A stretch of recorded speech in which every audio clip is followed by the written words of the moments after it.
Also, Mr. Chair, we are now recording here. It is now streaming live on YouTube. So whenever you're ready, you can take it away. Chair will entertain a motion to open the meeting. Make a motion, open the meeting. Second motion. Motion made and seconded to open the meeting for November 10 at 7 p.m. All those in favor? Aye. Aye. Opposed? Hello. Ayes have it. We are open. I will read the remote participation blurb. So, in response to Governor Baker's declaration of a public health emergency and the related emergency executive order dated March 12, 2020, the Everett Planning Board shall be meeting remotely until further notice. The audio conferencing application Zoom will be used for this purpose. An online link and telephone access number will be provided on all meeting agendas and also on the city's website. No in-person attendance of members of the public will be permitted, but every effort will be made to ensure that the public can adequately access the proceedings in real time via technological means. In the event that we are unable to do so, despite our best efforts, we will post on the city's website an audio or video recording, transcript, or other comprehensive record of the proceedings as soon as possible after the meeting. This application will permit the public to access and participate in future board meetings and hearings. Instructions for joining meetings in this manner will be provided on the city and city clerk's websites. We extend our thanks for your understanding and participation in this matter, which is intended to keep members of the board and the public safe. Thank you. First order of business, please.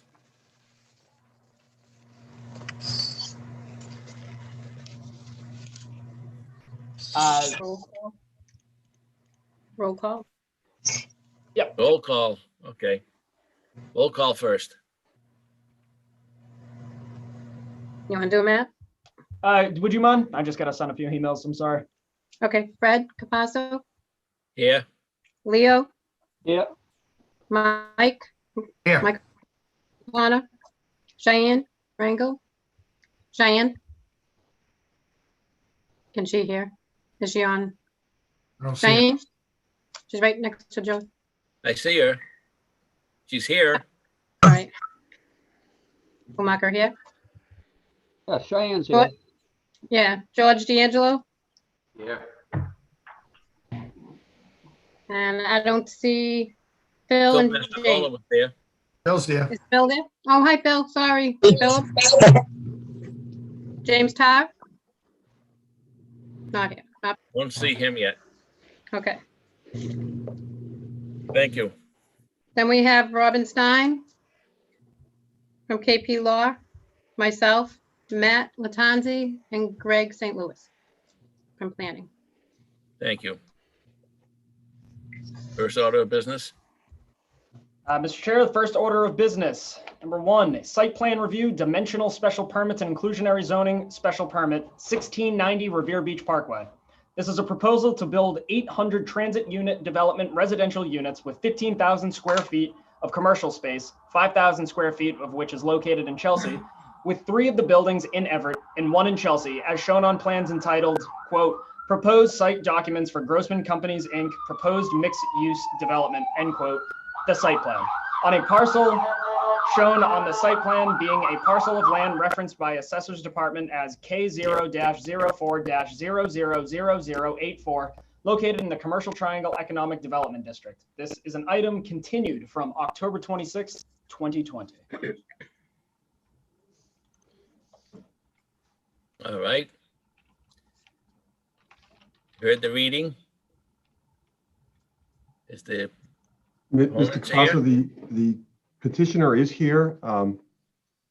If I may, David O'Neill, I represent the owner of the site, Everett Holdings, who we have with us again, being the Grossman Companies. Thank you for having us back here for our 4th meeting with you folks for our site plan review. And thank you, Mr. Planner, for introducing us. At the last meeting back on the 26th, again, thank you for your attention then. We heard and saw presentations from our principal architect, Joel Bargman of Bargman Henry plus Archetype, and you heard about the construction, the materials, the surfaces, color, design. Last time we also heard from Steve Martorano of Bowler Engineering regarding the entry, fire department approval, site utilization plan that we had submitted. We also heard and had a favorable vote regarding our affordable housing, producing 40 affordable units based on our present 800 unit count. Subject, of course, to conditions and a decision that I know that Attorney Latanzi and Attorney Steiner are working up, and thank you both for that. And again, last time we also heard from our transportation consultant, Sean Kelly of Vanas Associates. He presented and had some interaction with with what he had of the site of the peer review from Howard Stein Hudson. And you'll also recall that we heard a little bit from our neighbors over their concerns on our easement obligations. So tonight we hope to continue that discussion, our discussion in the hope of getting an approval of our site plan application and our dimensional and parking relief. And to that end, we'll again start with Avi Shas, who we've been bantering with here in the opening. Avi is the Grossman Company's project, I always get this wrong, project manager, project chief. He's the kind of the face of the Grossman Companies with regard to this building, to this project. We'll also hear from Sean Kelly to respond to Kerry Pike of Howard Stein Hudson's comments regarding the transportation study, some of the truck turning and loading plans that we've developed in response to her comments. Again, all of our professionals are on board tonight. We've got Joel Bargman, we've got Steve Martorano. I think I believe Zach is here. That will be able to answer any questions that might come up. And I see that Robin Stein is also here. So either Robin or I don't know if Jonathan Silverstein can address or plans to address any of the board's concerns regarding the easement matters. I know we participated at a very productive conversation with KP Law and our litigation counsel relative to the easement matters. And Dan Dane is also on hand should we need to have any comment in that regard.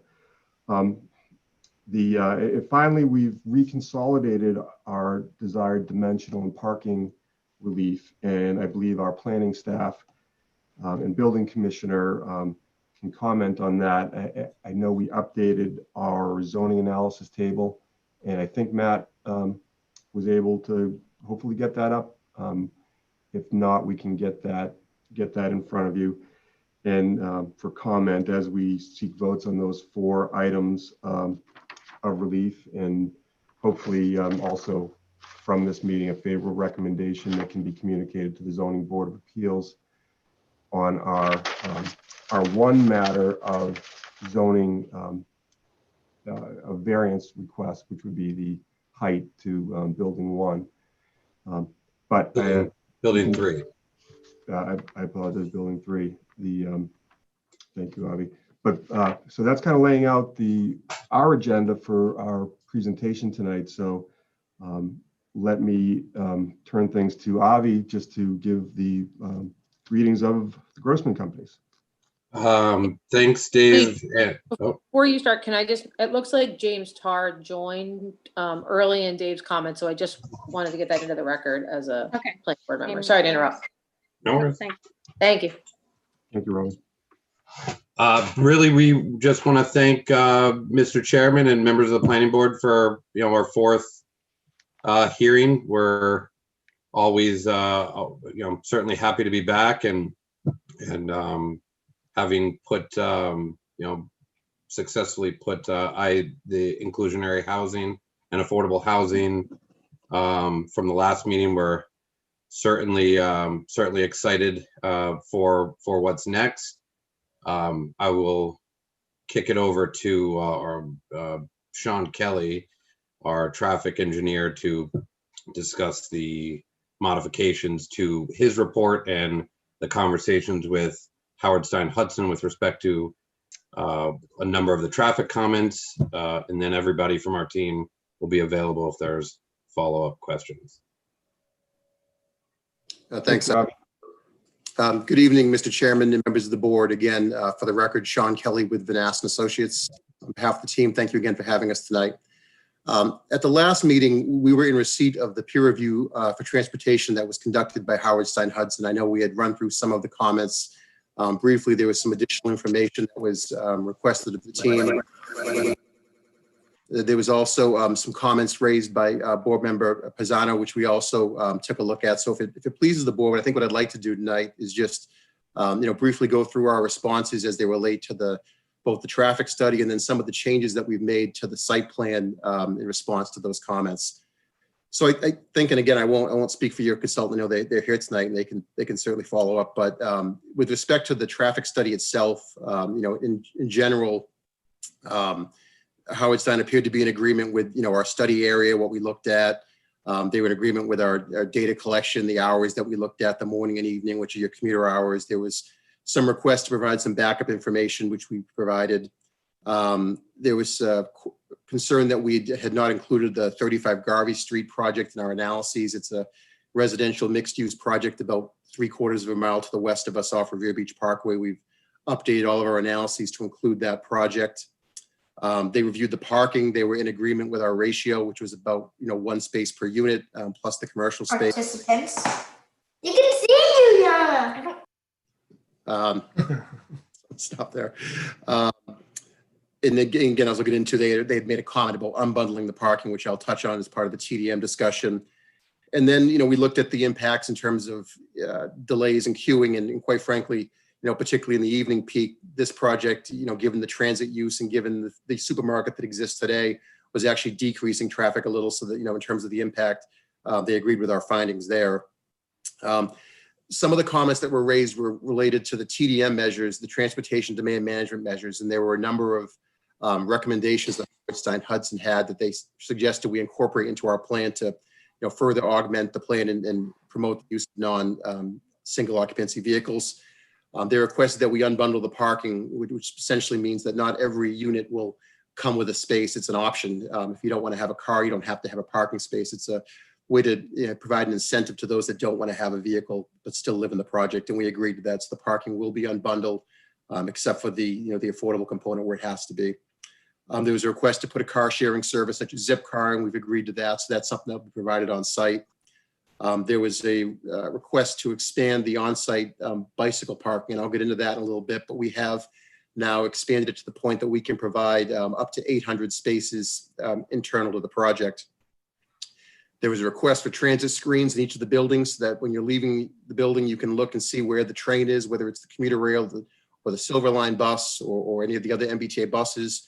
You can also find the inventory of blue bikes in the area. It was recommended to have one in each of the buildings, and we've agreed to that as well. So that was really the TDM measures, and I think in terms of their recommendations, we've adopted all of them. There were some comments related to construction-related impacts, and again, we've agreed to provide a comprehensive construction management plan prior to any construction activities that details all activities, the different phases, how many employees will be on site. Provides again a TDM plan that promotes the use of carpooling and transit by employees when they're building the facility. So that'll all be provided to the city and reviewed, prior to any construction activities occurring.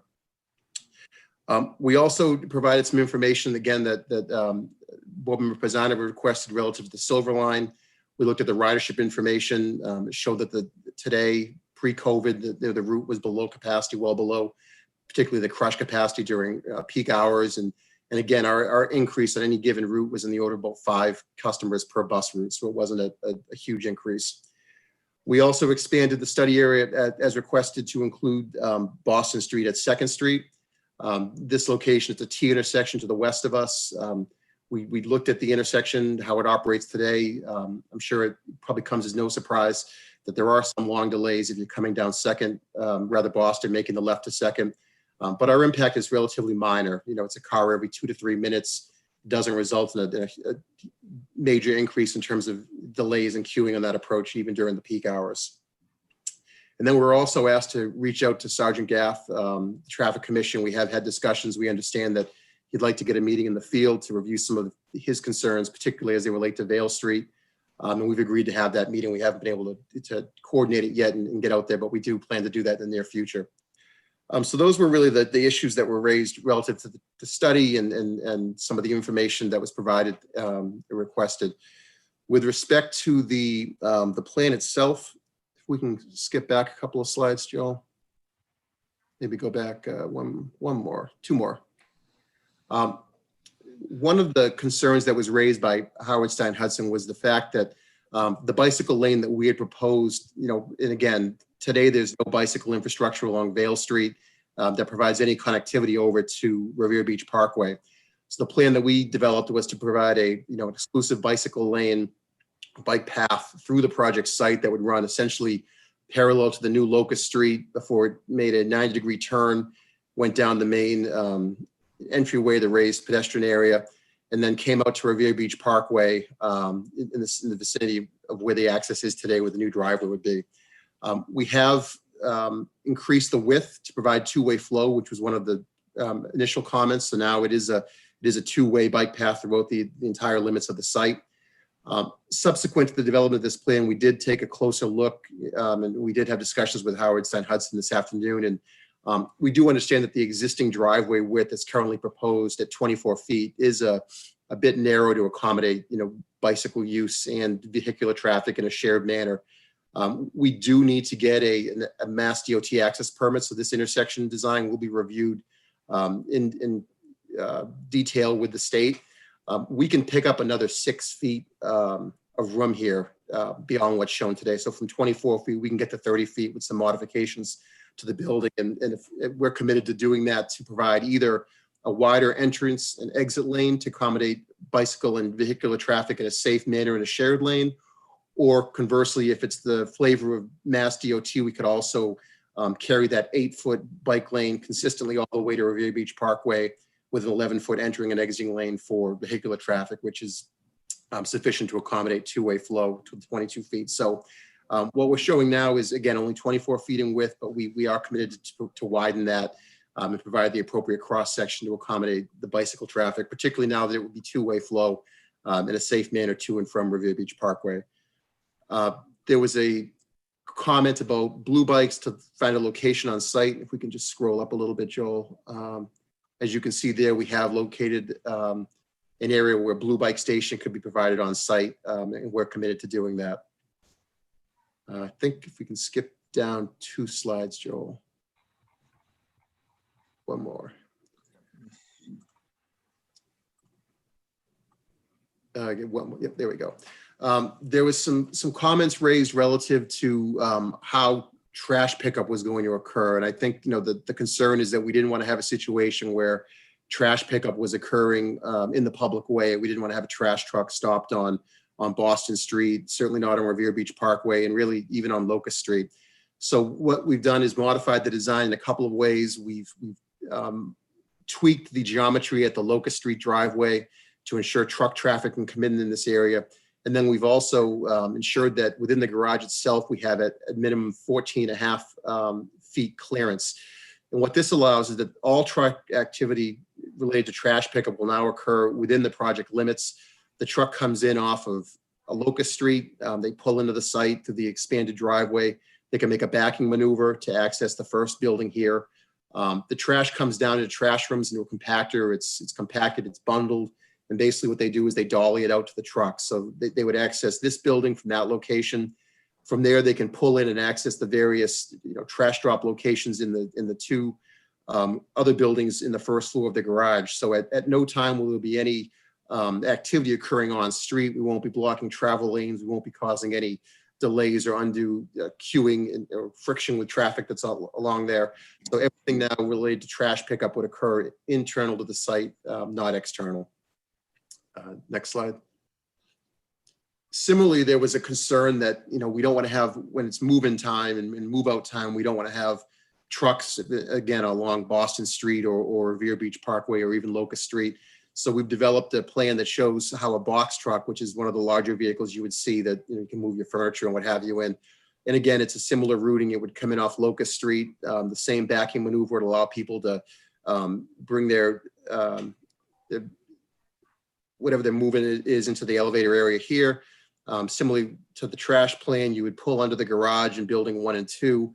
You can actually circulate the entire perimeter to get to all of the elevators, and then you would exit again onto Boston Street out to Revere Beach Parkway. So that's the move in, move out plan.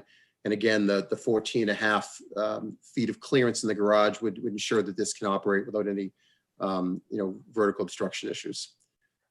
Next slide. There was a request to provide a more comprehensive bike plan. And again, as I showed earlier, that we do have plans to put a blue bike station within the site. And we've also identified 5 different areas within the first and second floors of the garage, in the various rooms that are provided, that we can provide 800 bike racks. So it would be a stacked bike rack system. I think we actually have a picture, one more slide down. But essentially, this is what we're looking at. There'd be 800 racks, so there would essentially be a bike rack for each unit, which based on our clients' experience in projects of this type, they feel quite confident will meet the demand. And again, they'd be in various locations within the buildings, but ultimately, the total number that we're providing would be 800. I think that's really all I have for tonight. Again, I think we've addressed the comments relative to the traffic study. We've taken a closer look at some of the TDM measures, and we've expanded upon those to provide quite a bit more than we had initially presented in the TIA. We've made some changes to the site plan, both raising the garage ceiling to ensure everything stays on site. We've looked at the turning templates and made adjustments where necessary to ensure all the truck activity will be internal to the site, not external, causing impacts to local roads. In the bike plan, as presented, we'll have 800 racks, which is quite a bit for a project of this size, and we're confident that'll meet the demand. That's really all I have for tonight. I'd be happy to answer any questions you may have, or if you want to hear from your consultant first. Thank you. Thank you. Anyone have any questions? No, I think he covered about everything he could cover. I'm all set with the traffic. Thank you, Sean. You're welcome.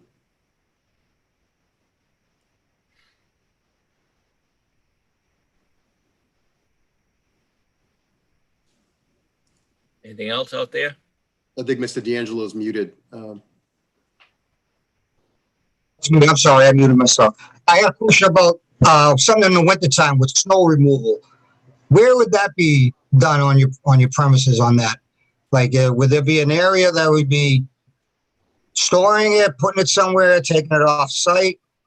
Or because, with all the snow banks and everything else, how is that going to affect the traffic when we have big snow banks and stuff? Did you look into that? Like, how is that going to happen? Is there going to be enough clearance for with all this traffic and cars and everything going in there? I mean, I'll let the client speak to it, but typically, if you have that type of condition, they would take it off site. Okay. But Yeah, that's correct. We're going to have a mix of we'll store on site where it's possible, certainly in the grassier and open areas, which we've planned for a significant increase in from where we are today, and then at the point in time where it needs to be managed off site, it'll be removed. Okay. And that's also like there's plenty of clearance because you know how snow, impacts us around here with the snow banks. I'm just wondering about how that's going to affect traffic in that area. When you have a lot of snow, you know what I mean? Yeah, So no, just wanted to of course. So Vale Street being a retail and commercial street, and that's how it's planned. We'll obviously have there'll be the snow removal on the sidewalks and access to those businesses, and just as businesses operate in the city already, that will be maintained. Everything on site and around the property will be managed and removed when necessary. So a large part of this, and in keeping with Howard Stein Hudson's comments, is to make sure that we're making as little impact as possible. We're not blind to the fact that it is 800 units of multifamily, so it's not no impact, but reduce the impact as much as possible, and bringing all of the oversized vehicles inside the building, not planning on any trash pickup. Similarly with snow removal, it's certainly a great question. Okay, thank you.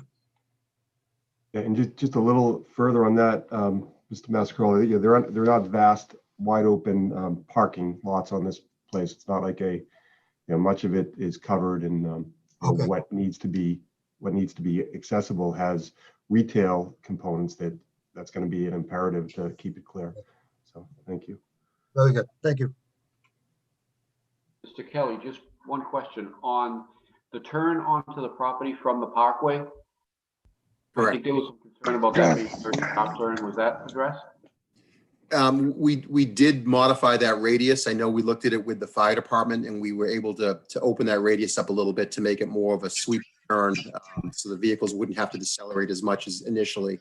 Yeah. So they did modify that, and I suspect there'll be some additional modifications when we start looking at the widening to accommodate the bicycle traffic. Okay. Thank you. Any questions of the audience? They may be on board here. Mr. Chairman, this is Carrie Pike, your consultant, your traffic consultant. Just a couple additional comments. Thank you. As Mr. Kelly said, they responded appropriately to and adequately to most of our comments. Just a couple follow-up things. We're still a little bit concerned about the delivery for the retail spaces, the restaurant spaces. And I think, one of the ones that we're concerned about is actually the piece that's in Chelsea. And I think it wasn't clear from the drawings whether or not there could be access for that space from the garage, so that as with the move in, move out and the trash pickup, the deliveries could happen from the garage as well. Yes, thank you. So it's that space that's just on the top there, whether or not you could potentially have an access way from the garage there, so that, again, the deliveries could come into the garage and they wouldn't have to be either on the street or out in the, in the surface parking to make those deliveries. So that was just, it wasn't clear from the drawings whether that could happen. And that can happen. And it's open at this end, but we could make it open this corner too. That's intended to be the service zone for that restaurant. Okay, yeah, that would be great. And then the last thing was just relative to 2nd Street and Boston Street. As Mr. Kelly said, that intersection is operating pretty poorly now. I would suggest that it would be helpful if Mr. Kelly could provide a warrant for an always stop condition. That might help with the situation there, and also in terms of safety. Looking at what the volumes were, it didn't look to me like it would meet a traffic signal warrant, but it might meet an always stop control. And I just think that would give the city more information when they think about future, future potential improvements at that location. I don't think they're necessarily on the proponent to solve the problem. The problem exists today, but that would be some information that would be helpful for the city to have. So those are the two issues after the information that Mr. Kelly provided. On that comment, as far as the always stop, you're talking about putting a stop sign on 2nd Street? Yeah, well, looking at it anyway. Well, looking at it, because it's bad enough. A stop sign on 2nd Street is going to make it brutal down there. I drive it all the time. I would not recommend that happening. That's all. My recommendation would be absolutely not. But you're correct. It's bad enough to begin with. That's why I asked that to be included in the traffic study.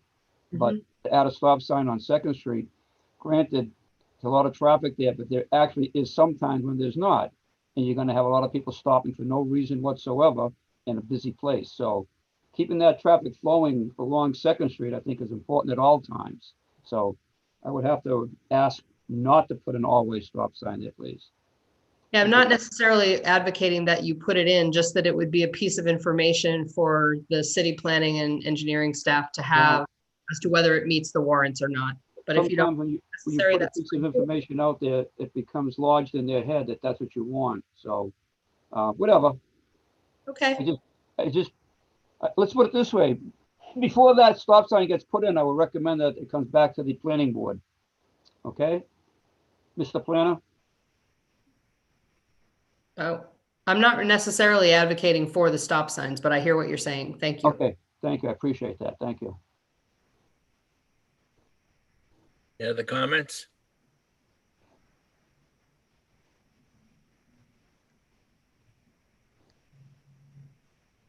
Your presenters all done, Mr. O'Neill?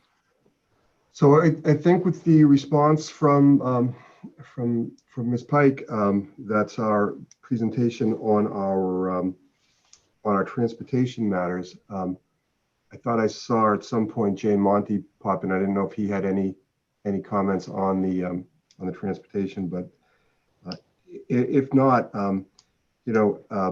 I did want to touch briefly on the and perhaps I should cede to Attorney Robin Stein, but I did want to touch briefly on the easement issue.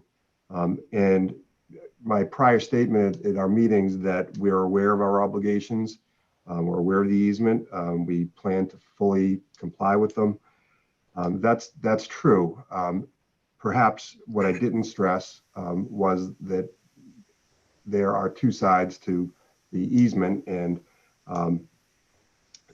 insofar as our neighbor might not be have the same perception of what our mutual obligations are, I did not expand upon that. I felt that their counsel voiced his opinion, but we did have discussion, and I know at the last meeting, Mr. Pisano specifically said he didn't really want to hear from me or him, but was looking to his counsel with the city on that, and not to again put words in anyone's mouths, and Attorney Stein can comment or not as she sees fits, or to respond to any questions. But there are differing opinions. We're working it out. We hope to work it out in a neighborly way.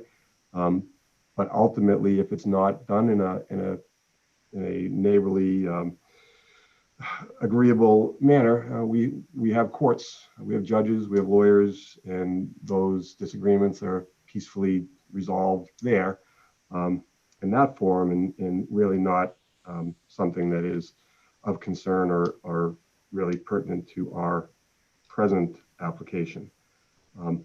So that was just to talk about that, and hopefully that's been clarified for this board. And if there is any question, we'd be open and happy to respond. And we do have Attorney Dane on hand should there be any questions. I would ask the question of Robin, our lawyer. Does that easement affect us voting on the site plan review? If we vote, say we give you the site plan review a favorable action, and you do not get your easement, what does that do at that point to the site plan review process? You have to come back again? And I guess Robin is the one I'm asking that to, since she's our lawyer, our counsel. Robin actually just emailed me that she got disconnected and she's trying to sign back in, so. Okay. On hold for 1 minute.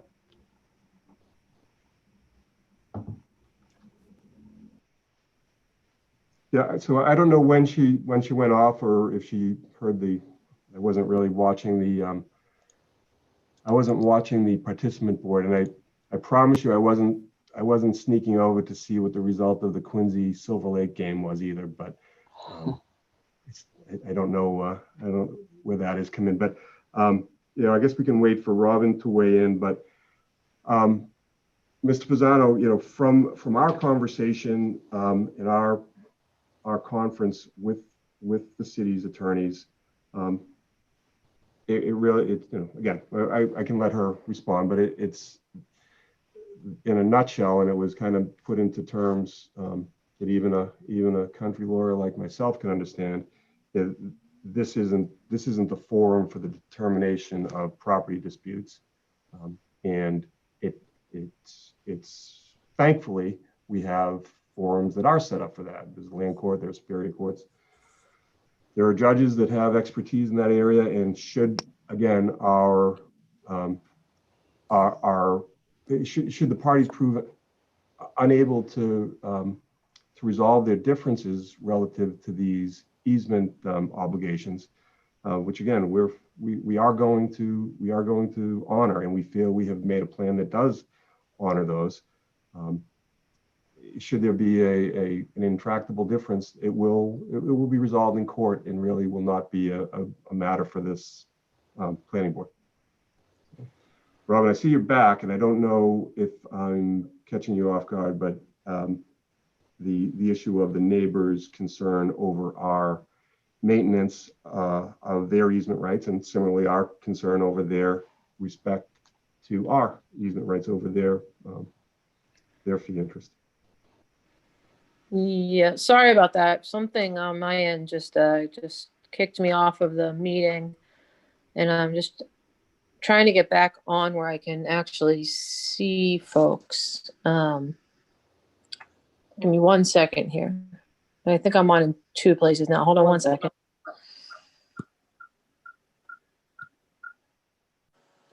Okay, sorry about that. Can you see me now? Yep. Okay.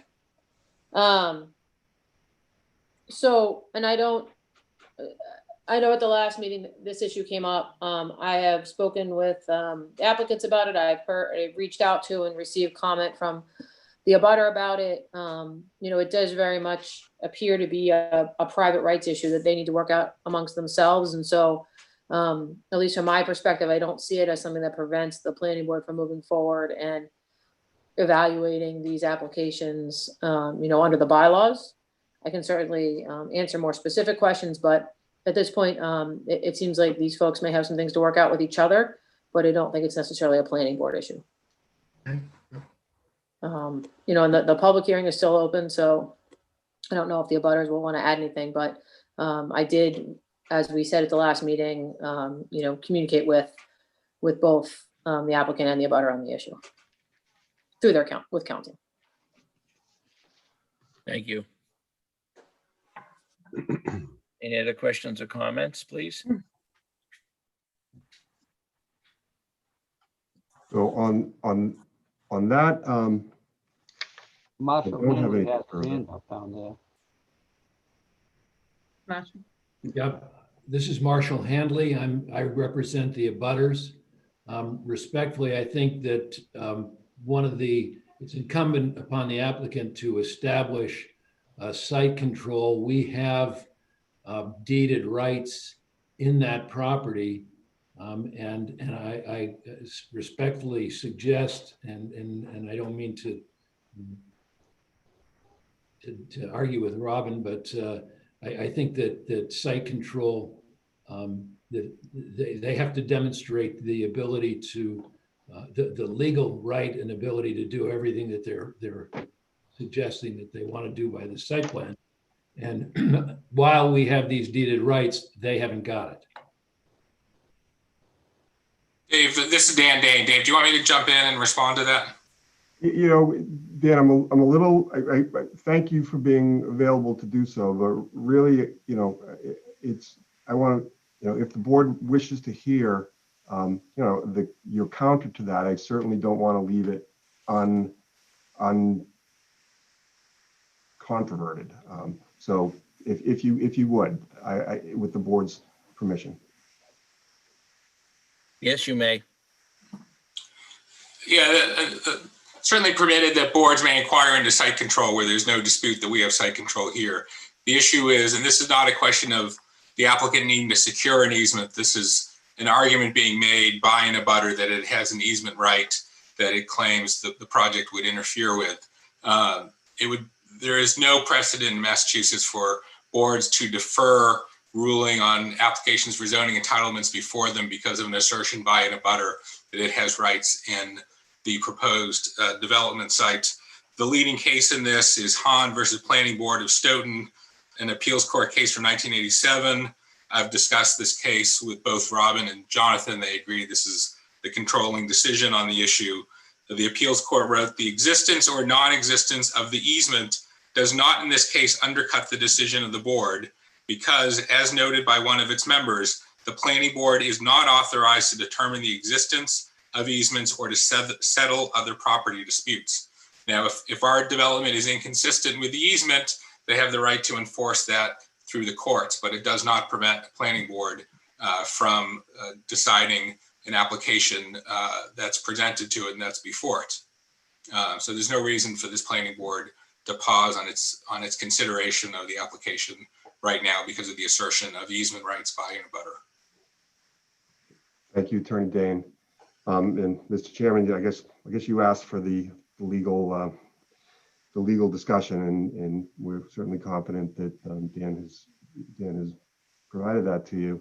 But to kind of harken back to Attorney Stein's comments, yeah, this is not planning board stuff.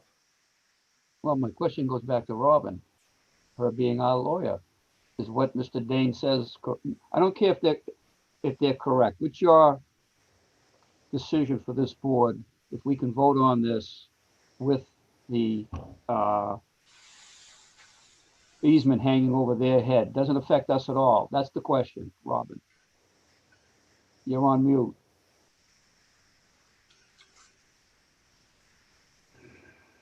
Leo, if I understand what I just heard, is that we can go forward with our decision. We don't determine land. We don't, you're right, Fred. That's what I'm saying. I don't care about what happens with the legalities of it. Right. So I the whole just care idea about is, Robin's saying to us, it's okay for us to vote on this. All I want to know. yes, she did say that. He Yeah, said I'm that, not, yes. I'm not listening to another lawyer. We're listening to our lawyer. That's all. Yes, no, she did say that. Okay. Yes, Leo, it is my opinion that it's neither my place nor the planning board's place Thank you. to decide this dispute between the parties. And that you can move forward with the application based on what I've seen presented. In my opinion, I think it's fine for you to move forward.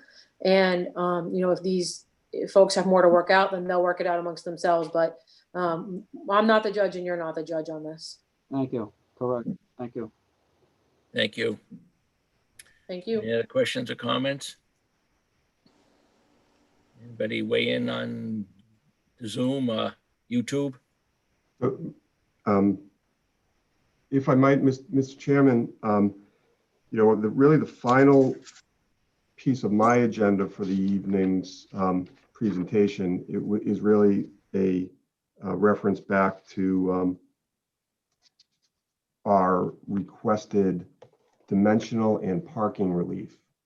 And the kind of the four items are for a reduction in our parking from a requirement under the ordinance of 923 to a requested reduction to 899.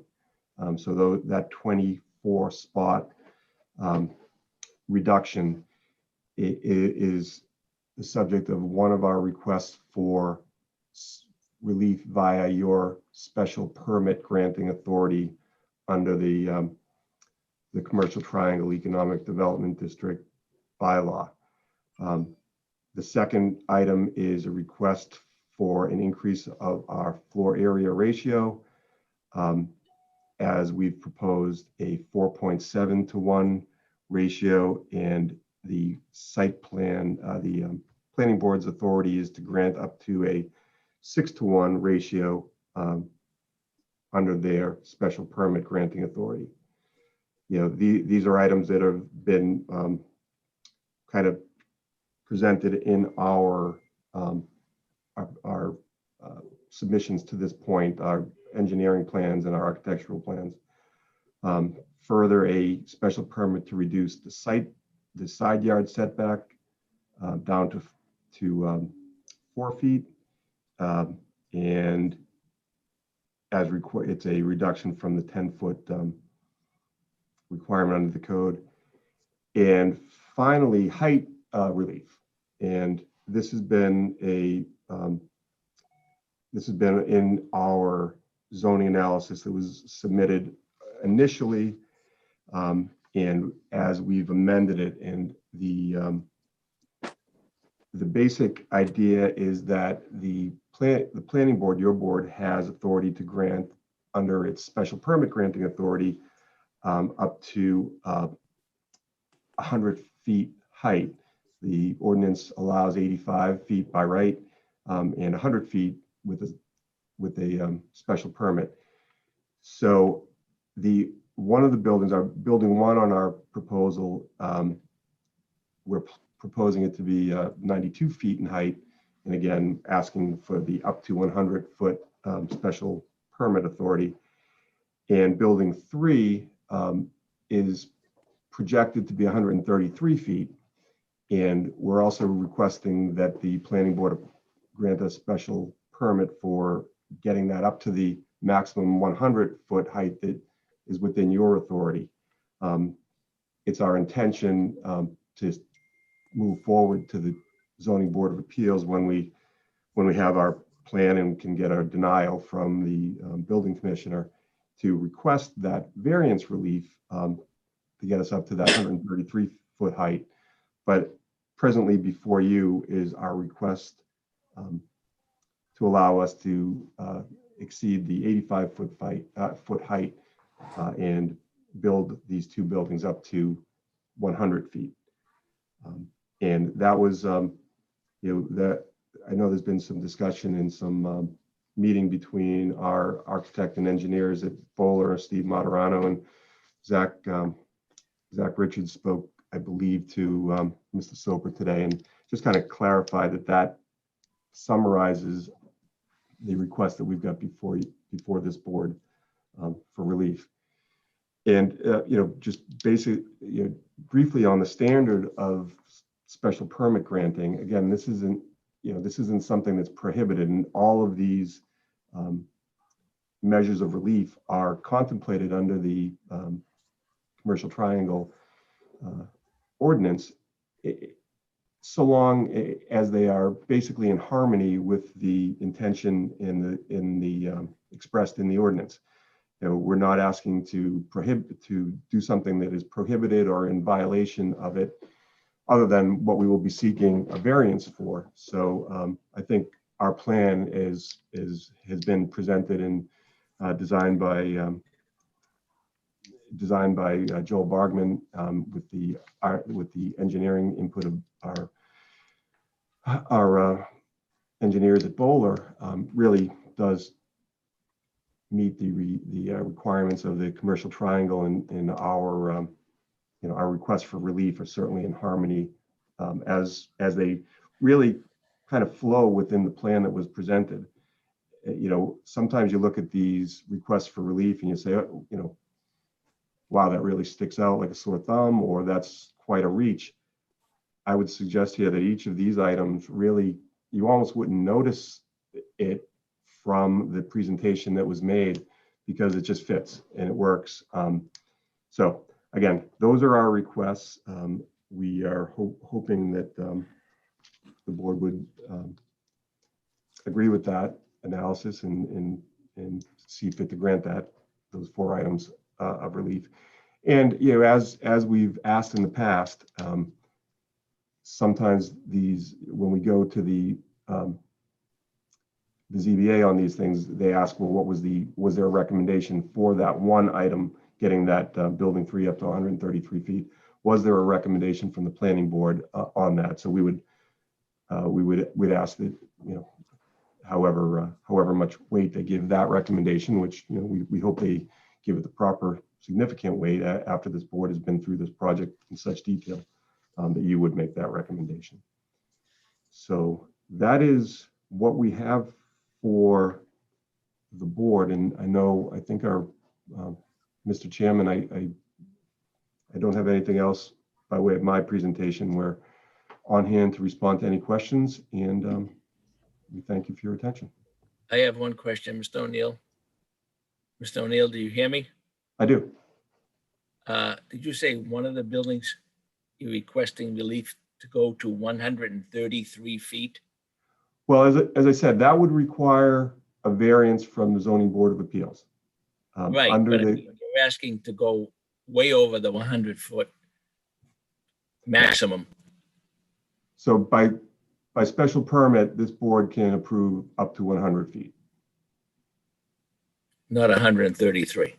Correct. We're asking the board for the 100-foot special permit provision, and with that approval would be seeking a further increase in building height as the plans depict to a 133-foot tall building by virtue of variance from the zoning board of appeals. So it leaves us and goes to them with that Correct. approval or disapproval. So the 100 or the 99.9 to 133 would go to ZBA. We're only looking for the special permit to the 100-foot mark. Thank you for the clarification. Any other questions, comments out there? Mr. Chairman, I do notice there are two members of the public. Councilor Mike McLaughlin has his hand up, and then I just saw Marshall Hanley physically raise his hand on video. All right. Who do you want to take first? That's up to you. We'll take Councilor McLaughlin. Please. Mr. Chairman, thank you, Mr. Chairman, Michael McLaughlin. My question is this approval based on the individual and the developer being able to get their item worked out? Are these approved on that? I fully support this, but if that is an ongoing issue that needs to be resolved, is this approval based on that, or this approval is the approval tonight? Do you know that, Mr. Chairman? I believe this approval is what the planning board can do tonight. It has nothing to do with the easement before us either, is my understanding. But if they can't work out their differences, how does this project? That's beyond us. So then your approval would be null and void at that point, correct? If they can't work out their differences? Whatever approval we make or we disapprove of, it's in wherever it goes from here. Thank you, Mr. Chairman. Thank you. But I do fully support this project for all of the obvious reasons, including affordable housing for our community, which is so desperately needed. Thank you. Thank you, Mr. Hanson. Mr. Hanley, are you on board? I just wanted to say, as I understand the standards for special permit, it has to be not substantially more detrimental to the neighborhood than what is permitted without it. Obviously, the construction of building 3 directly to the east of both of my clients' properties is going to plunge them into darkness, which they have not been subjected to heretofore. And the additional 15 feet that they're requesting it makes that inescapable. And we would object to the 100-foot extension as substantially more detrimental to our interests than what would be permitted. And I just wanted to have that objection be a matter of record. Thank you, Attorney Hanley. Any other questions, comment out there?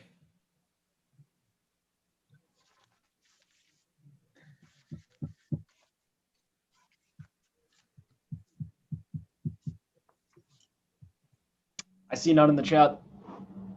Nothing? Nothing. Matt, I have a question for you, Matt. Yeah. Do we have any comments from Jim Soper, the building commissioner, building department, regarding these four steps? Let me see.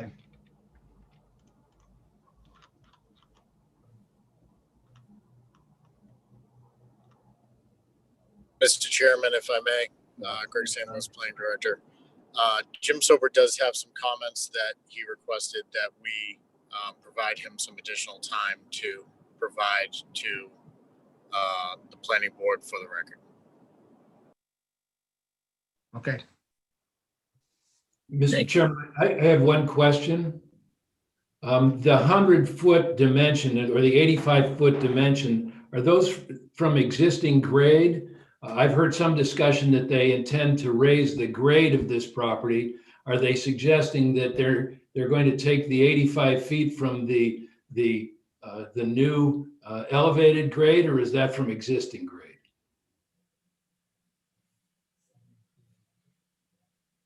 Do we have an answer to that? The 85-foot, the height of the buildings are dimensioned per the zoning and city bylaw requirements.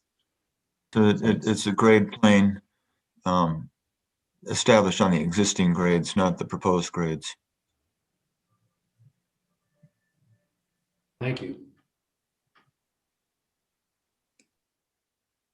Any other questions?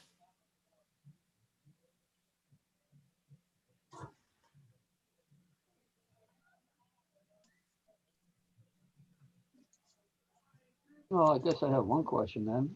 How much are they raising the site from the existing grade to what they would be actually building off of?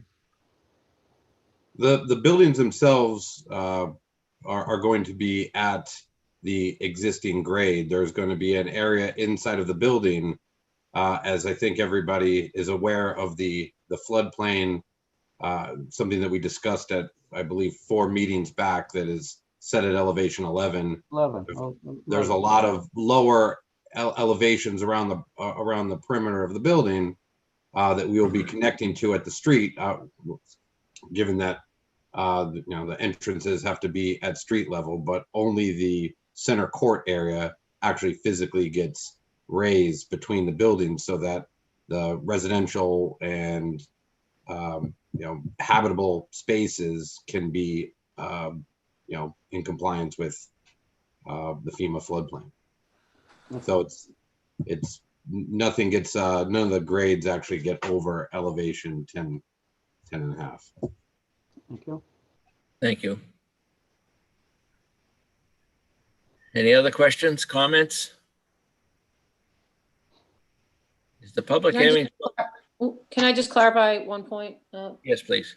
That was right. Just to clarify that the special permit standard under General Law, Chapter 48, Section 9, is that special permits may be issued only for uses which are in harmony with the general purpose and intent of the ordinance. And obviously they may be subject to specific ordinance requirements and conditions, just to clarify the standard to the board. Thank you for that clarification. They didn't confuse us before, confused us more. I do what I can. Well, I think the word harmony more is significant. So. We certainly plan to harmonize. Robin, is the meeting still open meeting? So the Did we not- public hearing on the dimensional parking special permits is still open. The public hearing on site plan is still open. You closed and voted IZ at the last meeting, and we do have a draft decision. So before we move on to anything else this evening, we want to just give you a chance to review the draft decision, and if you're ready to vote that draft decision. And Matt has that, I believe he circulated it. That's the affordable housing? Yes, for the affordable housing. So that one you closed at the last meeting. You voted to approve it subject to review tonight of an actual draft decision.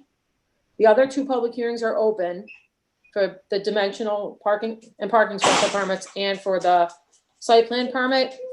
It sounds to me, from what I'm hearing, like it makes sense to keep those open for maybe at least one more meeting, because I know your parking, Mr. Kelly said that he was going to be meeting with the police sergeant down at the site, as well as the building inspector, who I know received some additional information today, wants to comment.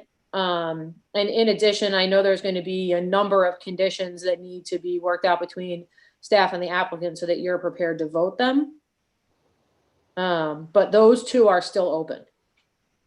So where we've closed the affordable housing, Mhm. we can vote on your recommendation tonight. Yep, Matt has the draft. I think Matt wanted to. He circulated it to us. Yep, we had one, when we're ready to, I don't know if now's the time, but wanted to run by the applicant. I don't think you'll have an objection, but just adding to that draft that's been circulated that each affordable housing unit will have at least one designated parking space. I think it makes sense to just put that in the decision as opposed to just putting it in the site plan decision.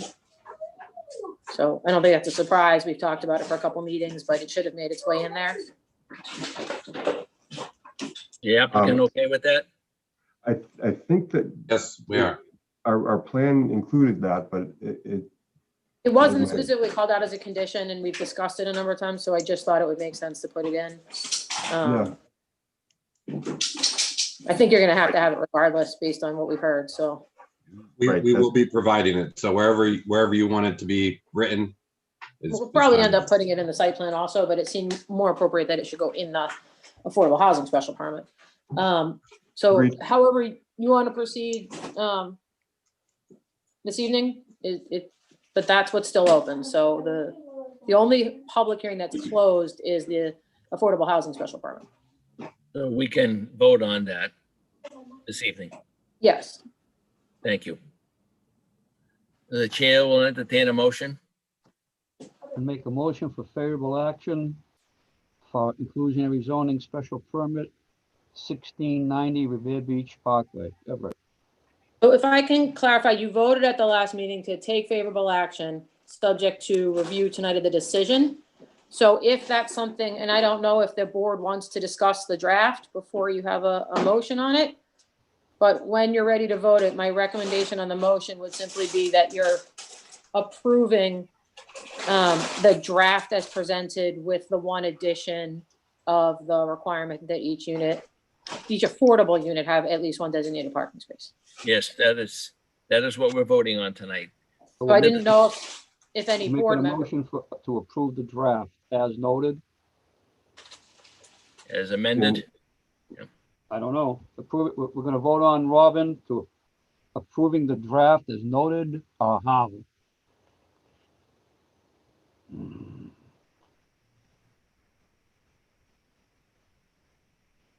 I'm sorry, Leah, was that a question? was that a Yes. question to me? Yes, it is. It is, Robin. I Oh, have to know, how do we word this? It's approving the draft as noted. Is I would that say, sufficient? the motion would be to approve the draft with the one addition of a condition that each unit have at least one designated parking One space. parking spot. Each Okay. affordable unit, yep. And then Matt can, if you approve it, Matt can make the one change before it's filed. Fine. Okay, Leo, you got that? Oh, I hope so. Shorthand's not very good, but I guess we'll make a motion for favorable action for the approving a draft with one addition, and that would be that each unit gets a parking space. And that Each would be- affordable unit. Affordable unit, we get a parking space, and that's for the inclusionary unit at 1690 Revere Beach Parkway.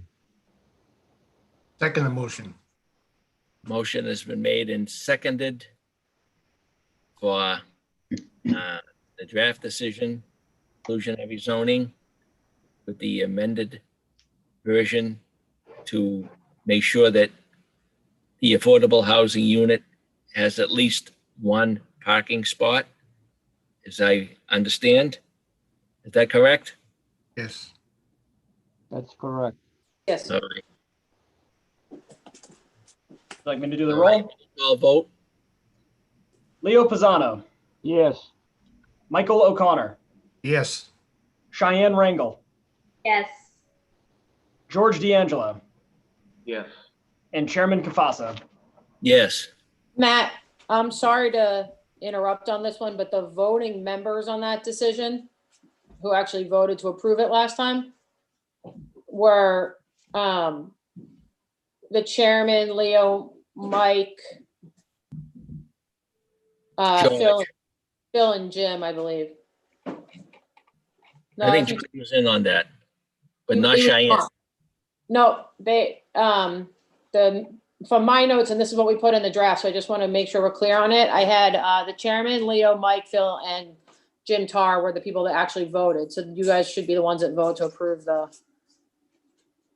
the decision. Well, we don't have Jim tonight. You do, he's there. do. You do, Oh, he came in. Yep, we noted I'm it here. earlier. He's there. You have everybody. You have everyone. All right, do you want me to restart the roll? Sorry, yeah, sorry about that, Matt. right. I don't interrupt, but All right, here we go. Leo Pisano, Yes. Michael O'Connor, Yes. Jim Tar, Yes. Bill Mastrocola, Yes. and Chairman Cafaso. Yes, Thank you. motion is passed. okay. Now, on the other two public hearings that's still open, Yes. the chair will entertain a motion to continue. To when? December 7th? The next December meeting, 7th? If that's approved by, Is there no other meeting this month, right? There is not. Yeah, no, next one's December 7th. December 7th. That's all right, Matt? December 7th? Correct. Okay. So then the motion would be for a continuance. Excuse me, at 7 PM by Zoom? The motion would be for a continuance to December 7th online at 7 PM for 1690 Revere Beach Parkway site plan review and dimensional special permits. Second motion. One question, just a clarification, if the board is okay with it. Yes, Okay, good. Greg St. Louis had a comment about waiting for some building inspector comments, and I did see a communication late this afternoon from the building inspector, just confirming some of the relief, the special permits that we heard Dave O'Neill outline, and in that email, he concurred with the special permits and just noted that the project would need the relief to go to the 133 feet. So that came in late this afternoon. I just wanted to make sure that he had additional comments beyond that, or were those the comments that he may have made reference to? So just might clean up an open item if those are the same items. that's from Mr. St. Louis. That was from Jim. Mr. Sopa, right, but Mr. St. Louis commented tonight. Correct. I don't know if he's making reference to waiting for those same comments is all. I apologize. I have not seen that correspondence yet. I've been in a number of other meetings this afternoon. Okay, I think that at least I think that comment's been addressed, but I get there's other comments that we're waiting to hear from. I just think that can take one item off the list. He has at least, I don't know if Matt Latanzi or one of the other folks that was on the email chain may have seen that, but I just want to make sure that was part of the record. Thank you. Thank you. All right, so the motion is made to continue to December 7th. Did we have a second? We did. Motion is, excuse me, a motion is made and seconded to continue 1690 Revere Beach Parkway till December 7th for site plan review and, what was it, dimensional? Yep, dimensional special permits. Thank you. And parking. Roll call vote. This will be the membership, not the alternates, correct, Robin? I think anyone can vote the continuance. All righty. Leo Pisano, Yes. Michael O'Connor, Yes. Cheyenne Rangel, Yes. George D'Angelo, Yes. and Chairman Cafaso. Yes. Motion is made and continued to December 7th. Passed. Next order of business. Thank you, Mr. Chairman. Thank you, members. Mr. Chair, the next order of business is new business. Site plan review, 34 Market Street. This is a proposal for redevelopment of the parcel, including the demolition of an existing 69,200 square foot warehouse and the construction of a one-story, 221,800 square foot last mile distribution warehouse located at 34 Market Street, that being a parcel of land referenced by Assessor's Department as H0-17-000076. Thank you. The proponents here. Here, Mr. Chairman, thank you. My name is Chris Moore. I'm a vice president for the Davis Companies. I am the project manager on this project. Rick Latini, if you can please bring up the presentation, I'd appreciate it.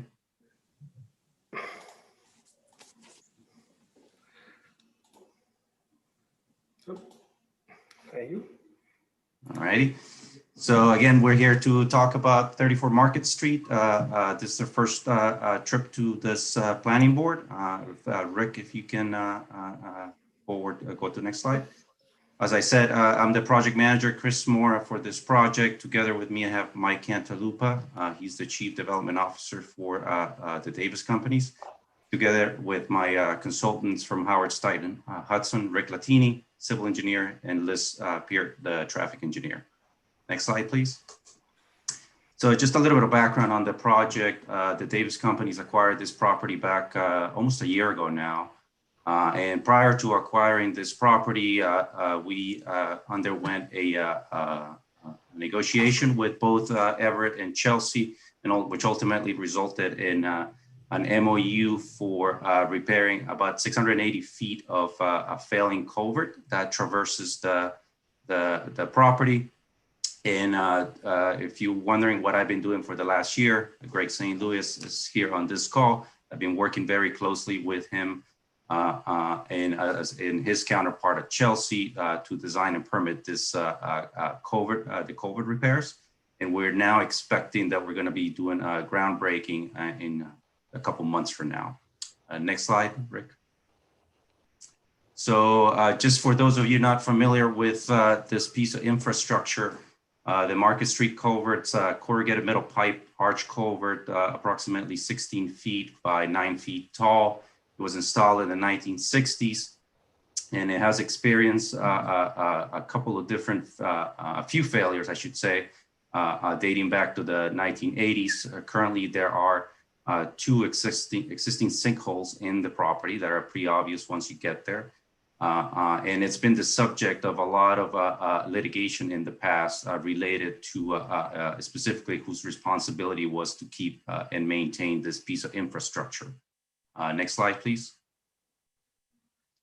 It conveys approximately, the estimate that we have is about 430 acres of stormwater drainage for primarily Everett.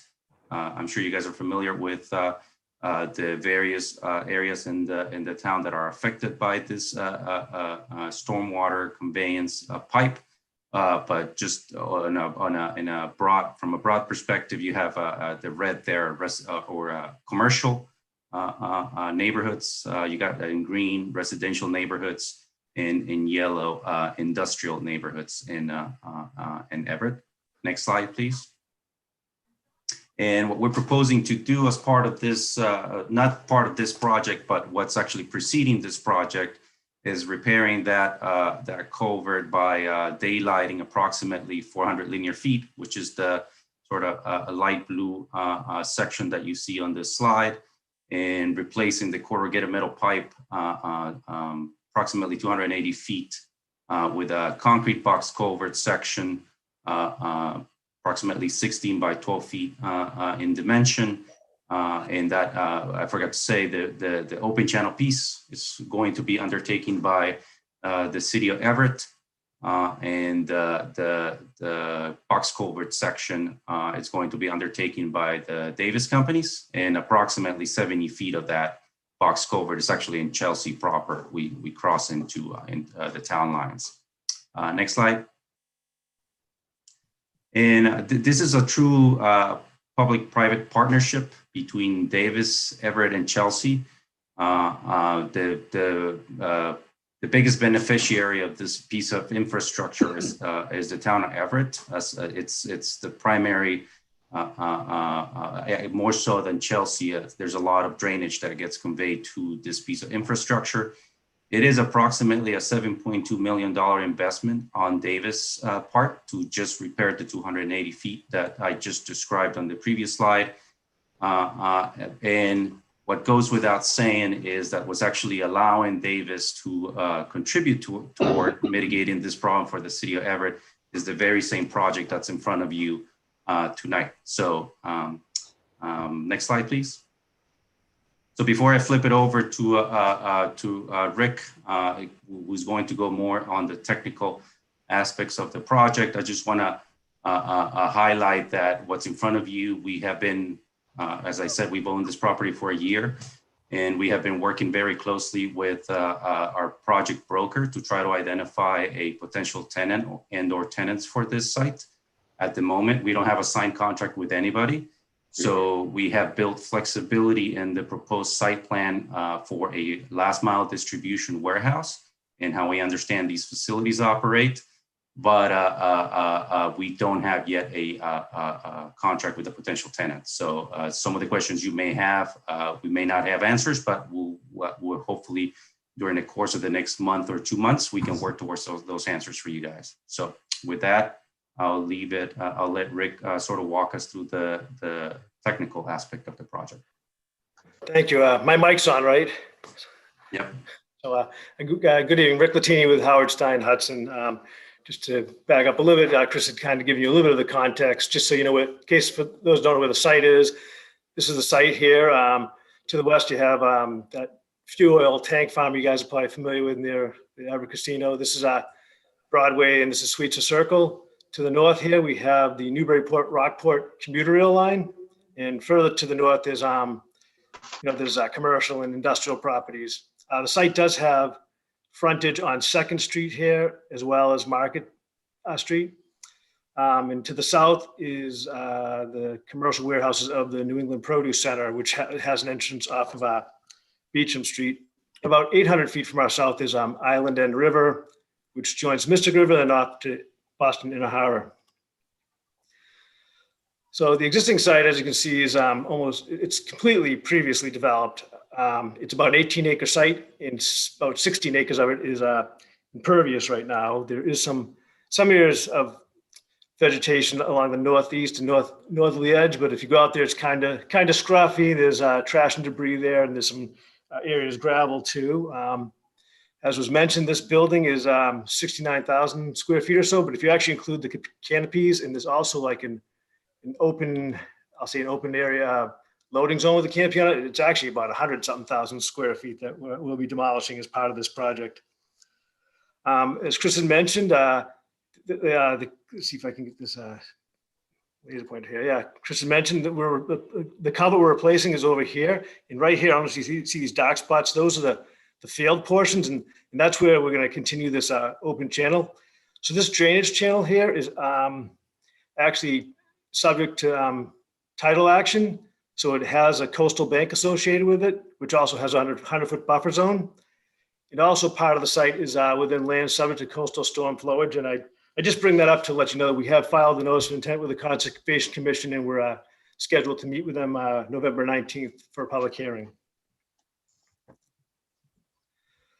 So moving on to the building. So we're going to demolish that existing building. This building, as Chris had mentioned before, is about a little less than 222,000 square feet.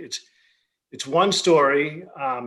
Because the elongated nature of the lot, we kind of have to orientate it the same way as the existing building.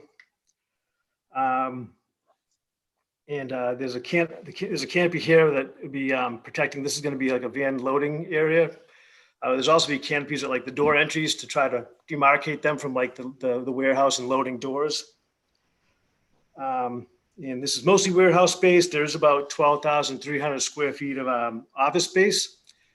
And as far as zoning, it's well within the requirements. The floor area ratio, this is in the industrial zone, is 4, and we're less than 1. We're like 0.9. Also, the height of this building, maximum of 6 stories and 100 feet is allowed here, and this is about 45.5 feet. These mechanical penthouses, which don't take up much room, maybe go up to about 57.5, so we're well below the zoning requirements there. So I mentioned earlier that the site had access from 2nd Street as well as Market Street. I probably have a better slide for that, yeah. So what we have here is a reciprocal easement. What this does is this allows, we have a reciprocal easement with this property here, which is 45 Market Street. So what that does is gives ample room for tractor trailers to make this turn in and out of the site. We've been asked by the city to try to have the majority of our traffic go through Market Street. So what we do is we have a proposed gate here that normally will not be open, so you cannot get in from this direction. There's also a gate here that's it's off the New England Produce Center, which is off of Beecham Street, and this gate is normally closed as well. So people will be forced to go here. In general, passenger vehicles like visitors or workers would come into this entry, and they actually go up this ramp here. And this goes to the parking lot. There's a rooftop parking, and there'll actually be an elevator lobby here to get to the main lobby and office space down below. Now the vans actually would enter the same way, but they go by this ramp, and they actually come around here, and they do a loop around, and they go up this ramp. The reason why they do that loop around is actually it helps avoid conflicts with the vans coming down off and turning in this direction, because generally the flow is going around clockwise around the building. I also mentioned that the loading here is on the easterly side. We have about 8 loading bays here, and there's ample room for trucks to pull up and pull into the spaces. This is also will be a dumpster in this area too for trash. So once again, we are well above the zoning standards for parking here. The zoning requires 95 spaces, and this rooftop parking alone has 185 spaces. Most of the other spaces you see in the plan are for fleet vehicles or vans. We're anticipating that anyhow. So we are improving the landscaping here, as I mentioned before. A lot of it's kind of scruffy and not well kept. We're adding planting along the drainage channel and the new daylighting culvert here. We're adding some plantings near the entries to the building.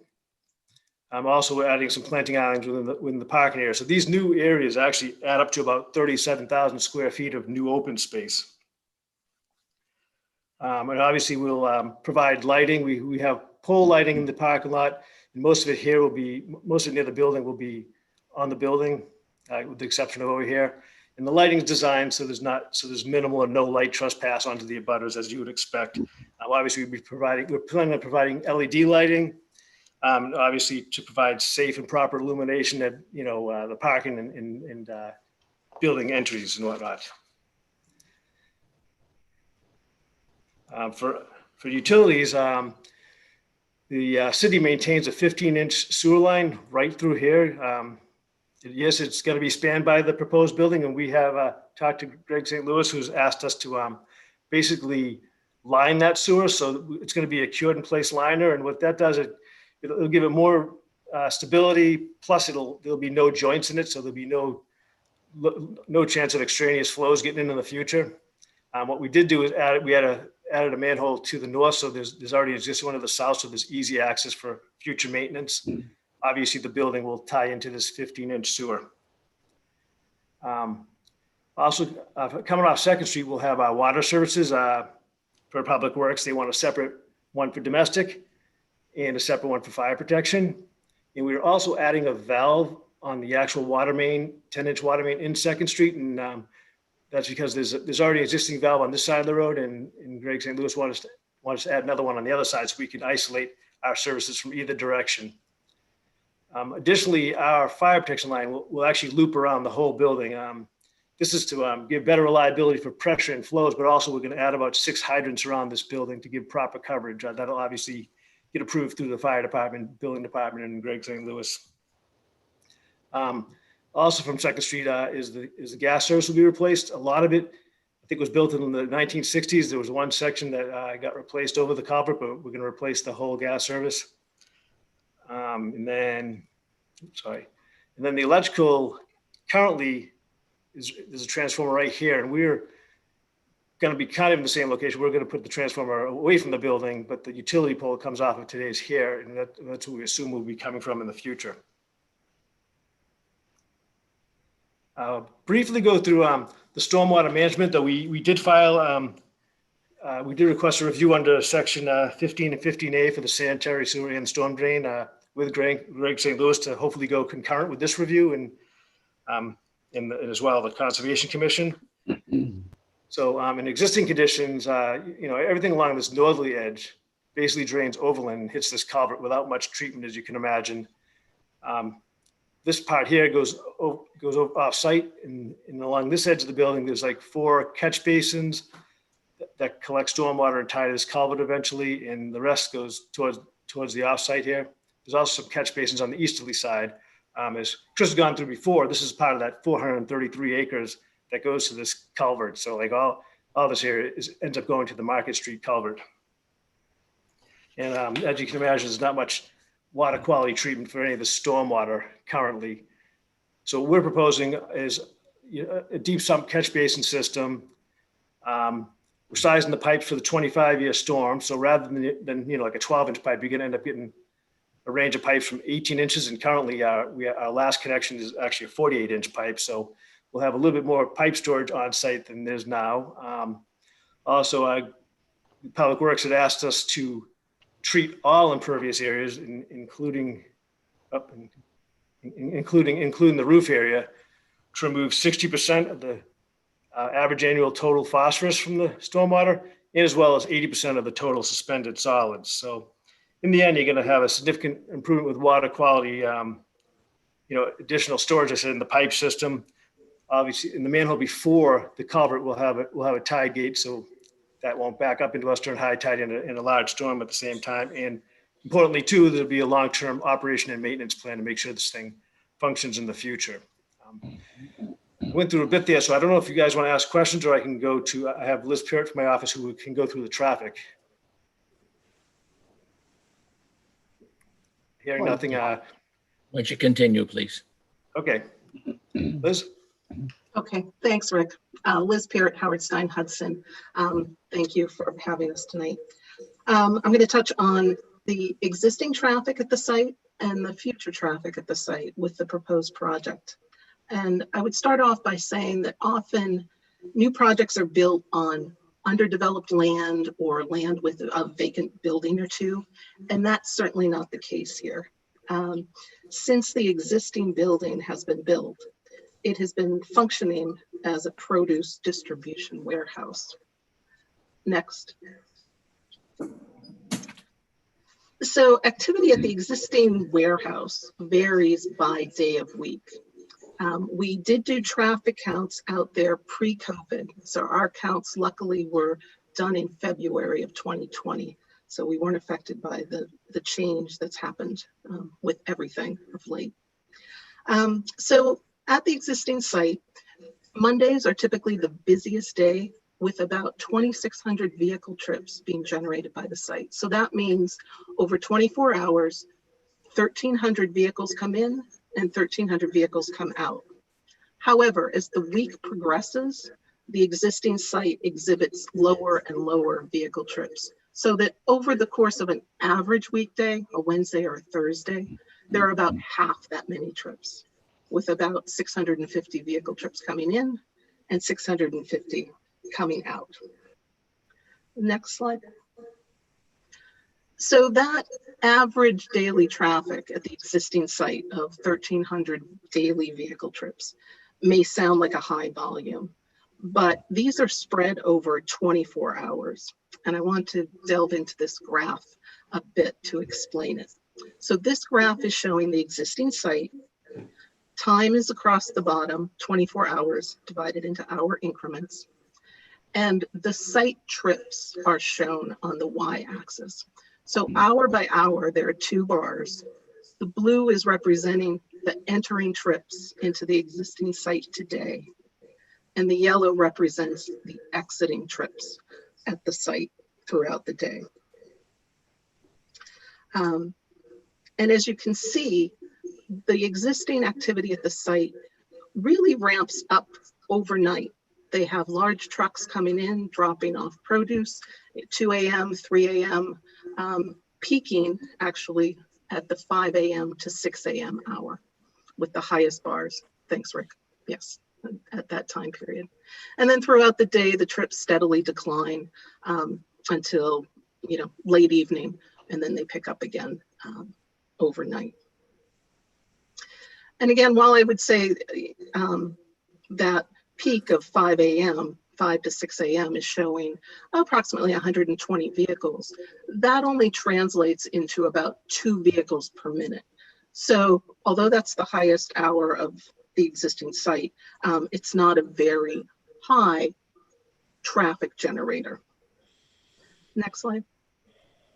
And here nope, go back one. So the same graph, all I wanted to do here was highlight the 7 a.m. to 8 a.m. time period and the 4 p.m. to 5 p.m. period.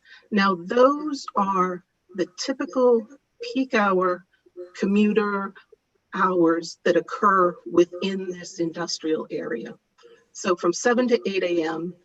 at the locations where we collected traffic data, the 7 intersections, the highest volumes are occurring 7 to 8 in the morning and 4 to 5 in the afternoon. So you can see how the existing site kind of interacts with that other traffic.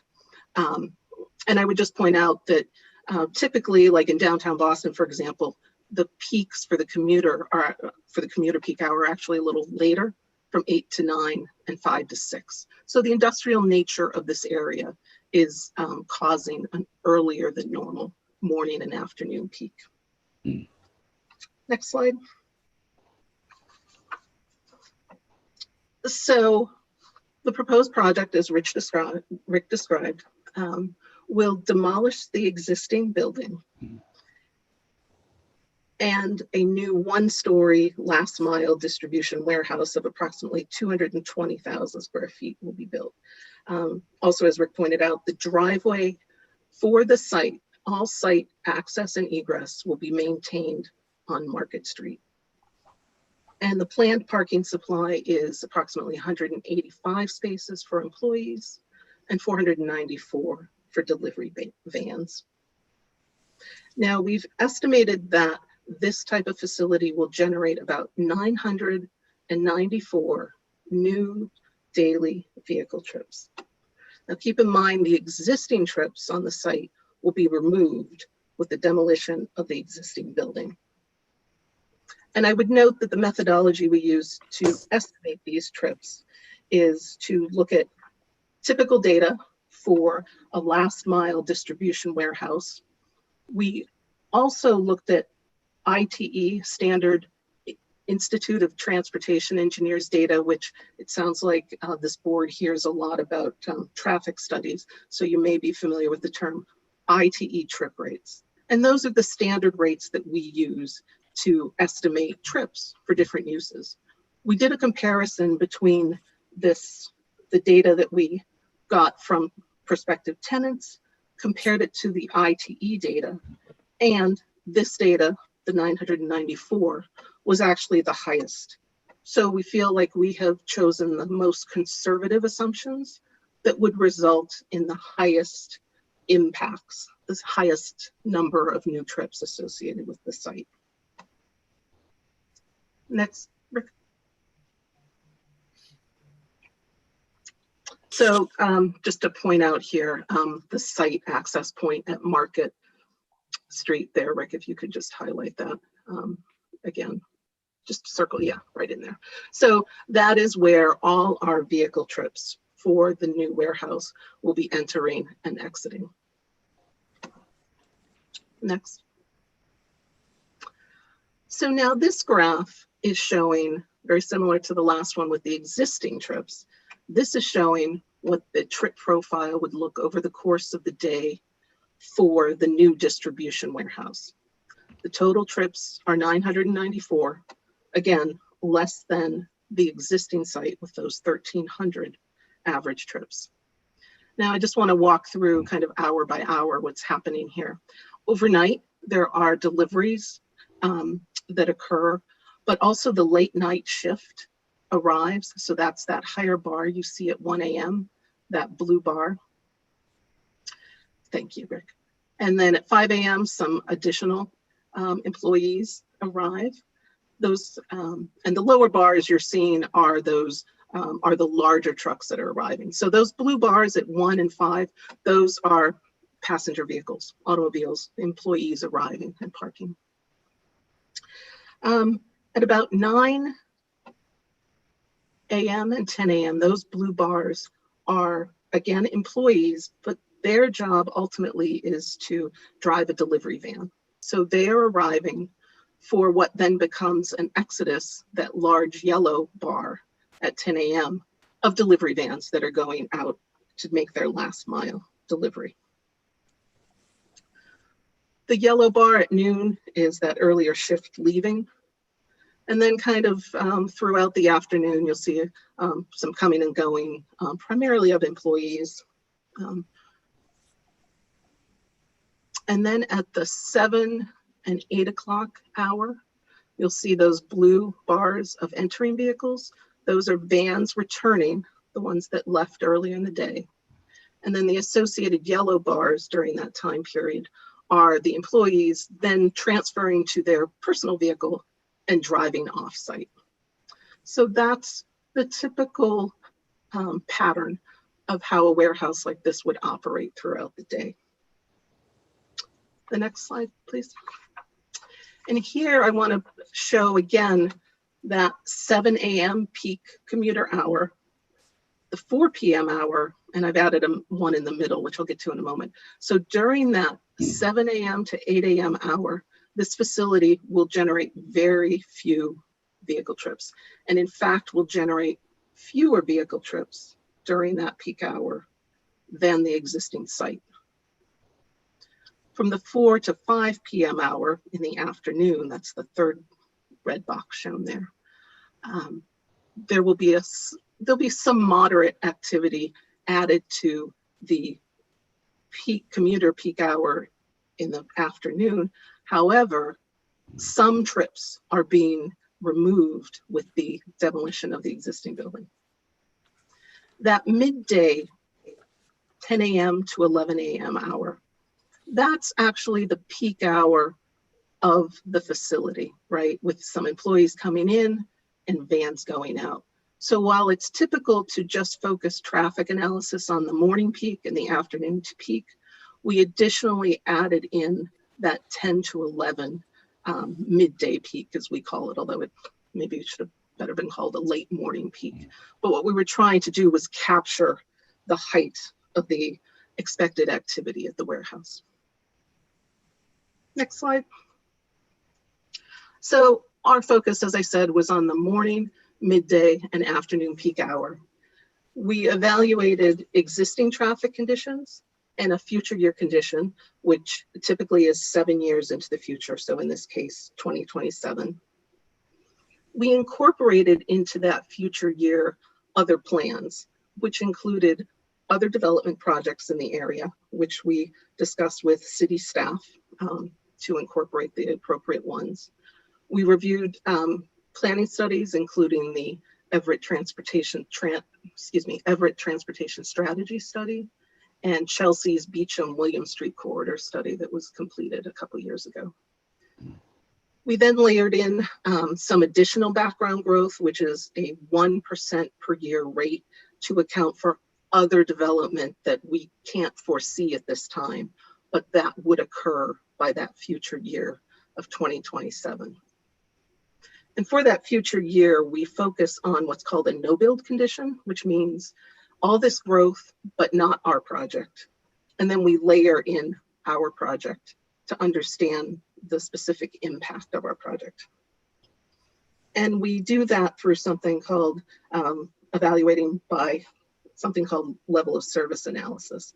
And it's how traffic engineers understand traffic impacts associated with the project. And we do that by building a traffic model, incorporating the counts that we've conducted, looking at the intersection geometries, looking at the signal control if it's signalized, or the stop or yield control that exists at an unsignalized intersection. Next slide, Rick. So this figure is showing our traffic study area. You can see our site in yellow about in the middle of the site. Certainly the regional connector of Route 16 up across the top. Beecham Street and the William Street corridor certainly is an important connector between Chelsea and Everett. And Market Street is a very localized, important connector because it essentially connects traffic from Williams and Beecham Street up past our project driveway indicated there as Riley Way and up to 2nd Street.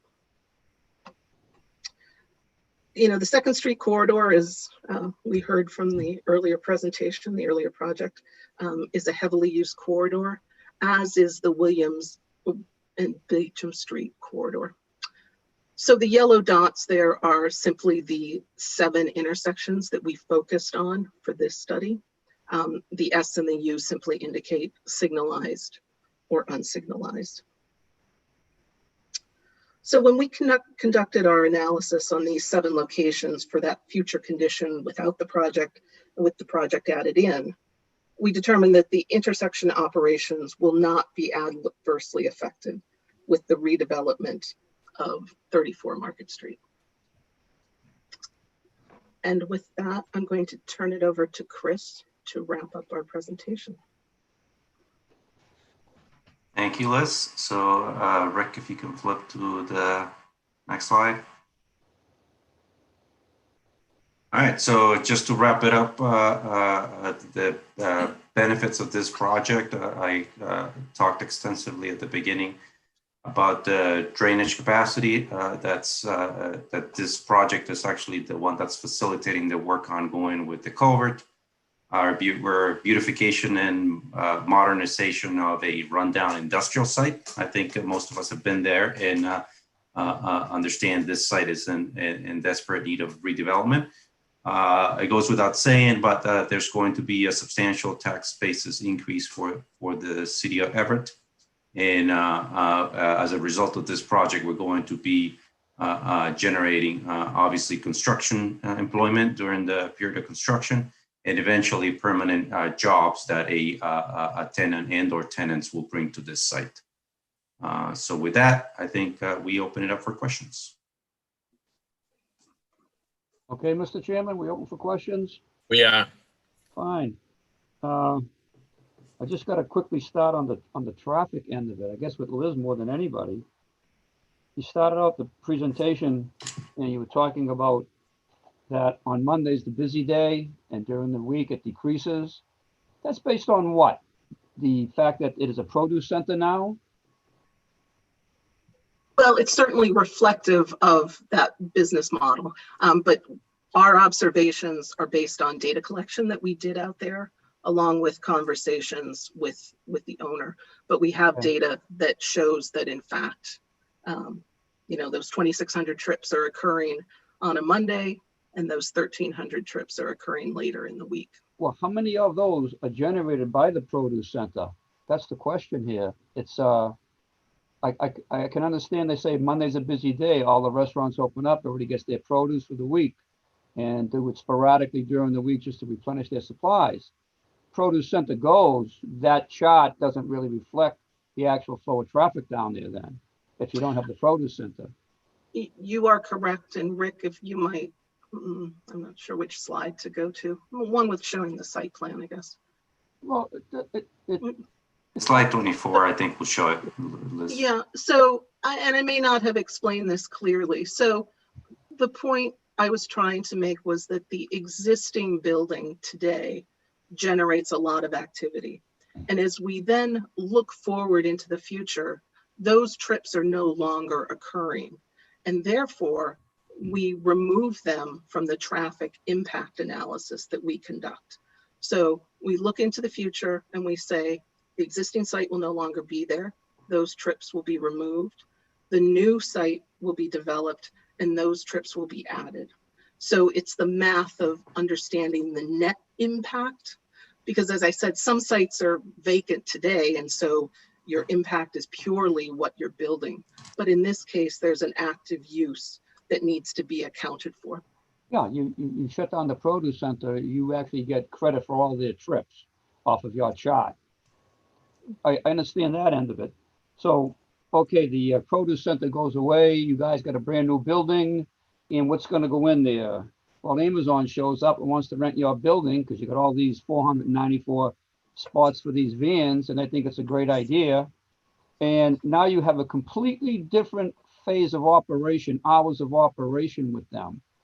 I would almost ask you to project if Amazon went into that building doing trips on a what hourly basis. We have another one in Everett, and they come in, they fill up, they leave, and they come back at a certain time. It's just, you're building an awful nice looking building. I don't know, maybe a produce center will go in there. I don't know, but it would behoove us to know two scenarios. We have a produce center there, or we have Amazon, or we have Prime in there, which is using those vans that you allocated all the space for on a what hourly basis. I don't know. That's what I'm trying to say to you. And I'm sure it's hard to generate that, but you certainly do have a lot of books that people quote from that give you a lot of traffic studies. So if you were to say Amazon's going there, I'd like to see a traffic study saying this is how Amazon's going to operate and what hours of operation, meaning the trucks going in and out, because you don't have that late night delivery with Amazon, or do you? I don't know. So, and then one of the other things too is I would like a copy of the last slide that you had put up showing the actual truck routes going out to through Market Street. Had the little dotted lines, whatever. I'd like a copy of that presented to the planning board so we can, because that really gave us an idea of what all the other streets down there. The last slide you had up, Liz, you were using? Oh, that would be this That's one. this Yes. one. I'd like a copy of that. That actually tells us what's going on. And I asked the question, meaning, okay, you're dumping everybody now on the Second Street. You're going out, correct? The way I look at this, everything's going out to Second Street No. So or when Market you, Street. if I may just interject to answer that specific question. So our driveway there at where it says Riley Way, you will be able to, as you approach that driveway, leaving our site, you either turn left to go up towards Second Street, or you turn right to go down towards Beecham and William Street. So there's a distribution. Not every vehicle is going in one particular direction. They're distributed through this traffic study area network that's shown on the screen. But as I look at that, the only true exits out of the whole area are Beecham Street and Second Street. And you can drive Yes. around there in circles, but to get out of there, you got to go either Beecham or Second. Which is what the existing traffic does today. That's correct. That's exactly what the existing traffic does. And going out to Broadway is brutal. That intersection's overly taxed as it is now. And I know you say you did your studies back in February previous to the virus problem. But then again, I hope you brought into consideration where you're going right into where the casino is, which wasn't running full guns at the time, which will be eventually, we all hope. And then you're going out to Second Street, which is, if you were privy to the earliest conversation we had with the applicant, that intersection of Route 16 and Second Street is brutal as it is now. Now, when you come back again, I'd ask you to, and you say 994 new trips. That's deducting for the produce center. No. Okay, well, that's what I don't understand. I would like a total count of how many new trips you're adding, because I thought it was 994 new trips. So the math, again, I apologize if I wasn't clear. So the math is, No, it's not you, it's me. No. so today there are 1,300 trips generated by the site. In the future, there will only be 994 trips generated by the site. So the Okay. net impact is actually the difference, which is negative, right? I You're don't on have, you're on the less side. Okay. right, it's 300 fewer trips over the course of the day. Okay. And so during the morning peak hour, this site would actually reduce the traffic volumes in the area because it doesn't generate much activity at all compared to the existing site, which is fairly heavily generating a lot of trips during that morning peak hour. Well, I know that if Amazon or Prime goes in there, that's one of their peak times is early in the morning.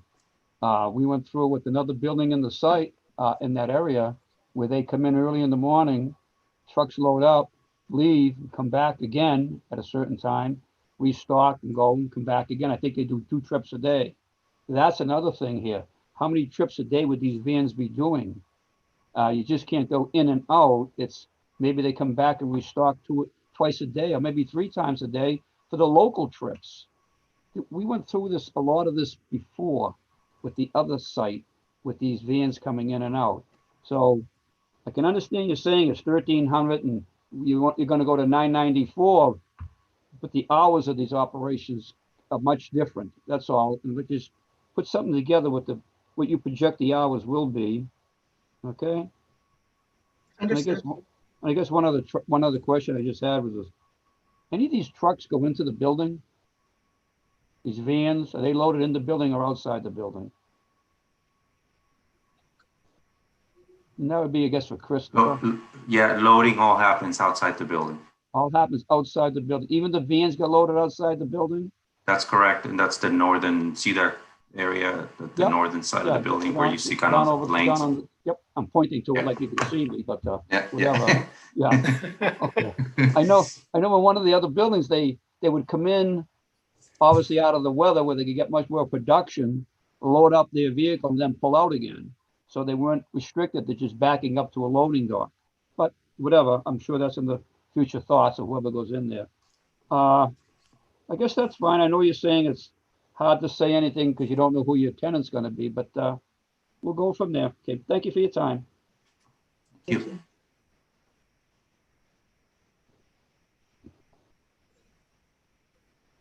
Any other questions? I just have a general question. I'm imagining when you're talking about an e-commerce client to fill the space, you're talking about Amazon. Hypothetically, if you couldn't fill the space with something like an Amazon or e-commerce client, how quickly could the space pivot into something else? So I'll answer that question. I'm actually a former engineer myself. So I am working very closely with the architect and the design team so that if that wasn't the type of tenant we ended up with this facility, we could actually put a more traditional warehouse distribution. So we would have sort of knockout panels perhaps on the northern side of the building that allow us to put more loading docks. So I don't know if necessarily that answers your question, but the building, it's being designed with the thought of if we don't end up with that type of tenant, can we convert this approval or design into a more traditional type of tenant? Okay, I'm happy to hear that. I'm glad it's not Amazon or bust.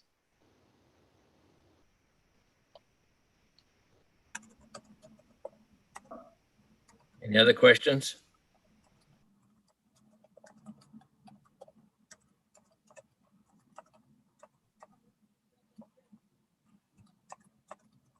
Well said. Thank you, Mr. Chairman. Thank you, Mr. Pisano. You're quite welcome.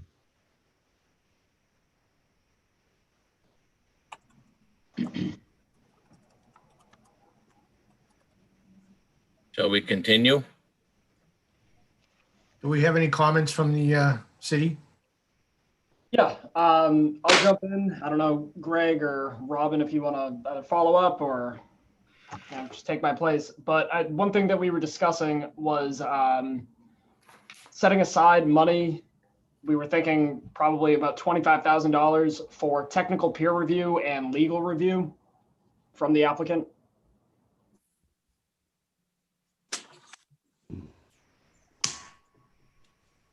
Does anybody object to taking the screen share down at this point so that we can That's just fine. see? Sorry, it's hard to see. There you go. Thank you.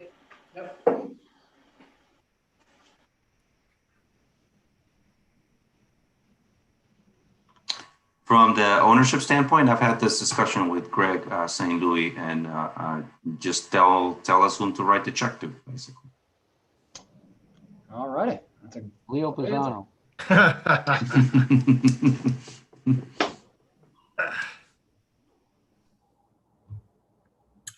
Shall we continue with the public hearing, Robin? Well, I think it does make sense to open it and see if there's any members of the public here tonight that want to comment. The public hearing is open.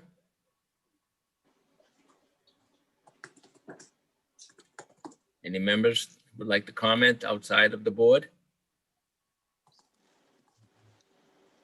Mr. Chair, I see no one in the chat or no one raising their hand.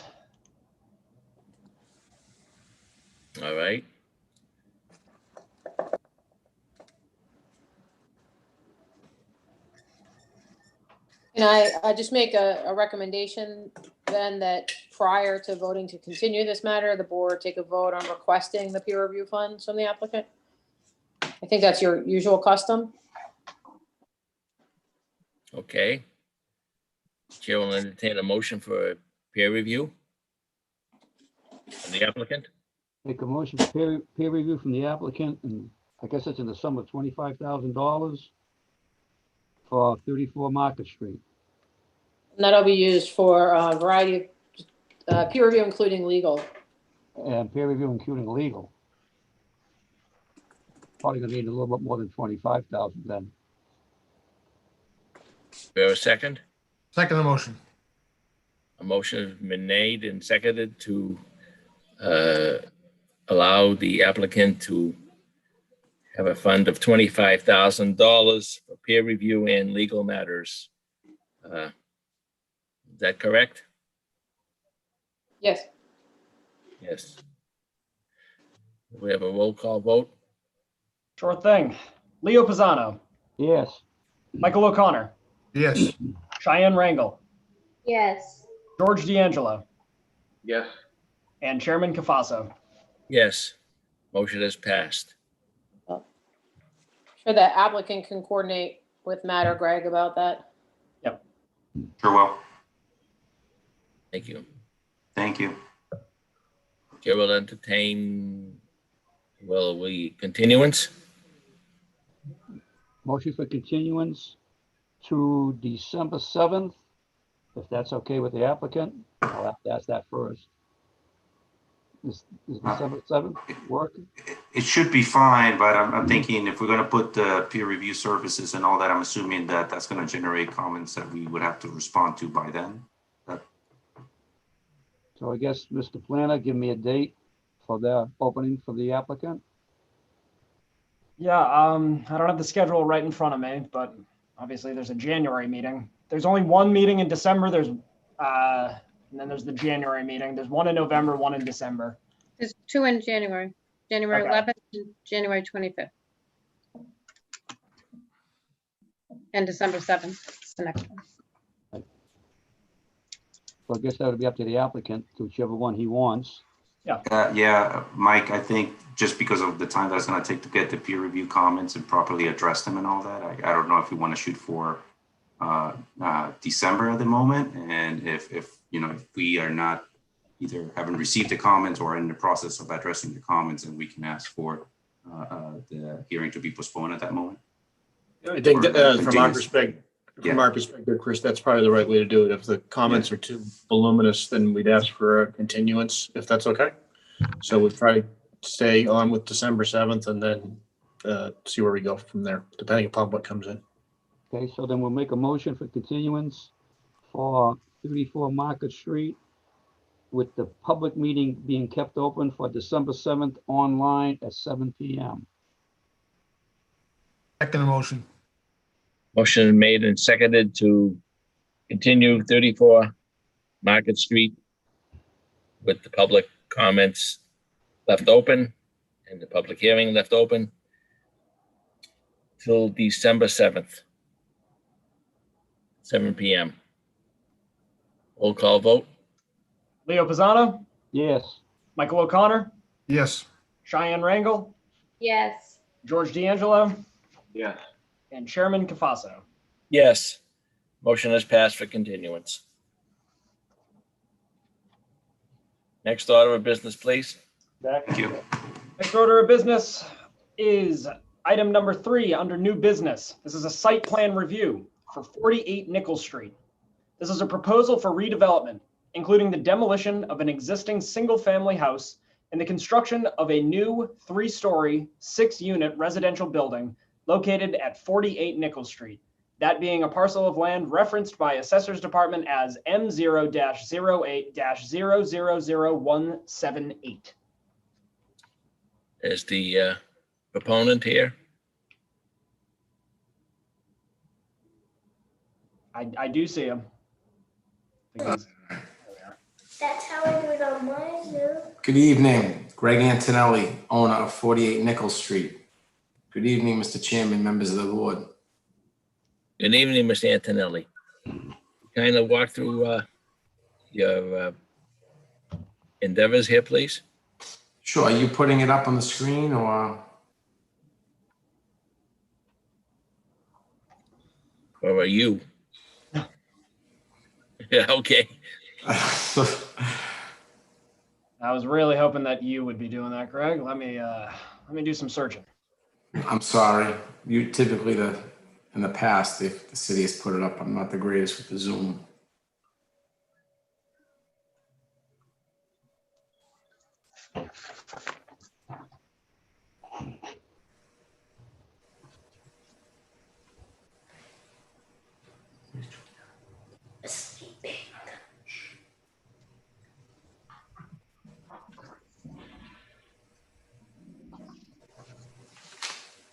Well, you got George D'Angelo on the screen. That's close enough. Mr. Antonelli, what I have is it's about a 5-page PDF. Is that what you would be referring to for this?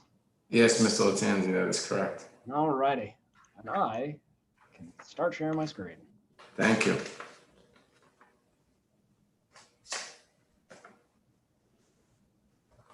Give it a minute.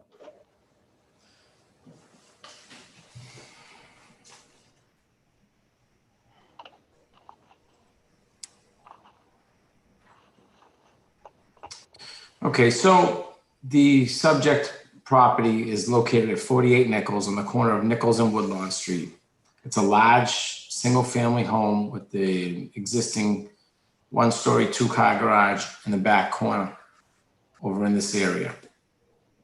Right now, it's overgrown with trees, vegetation, grass, excess soil.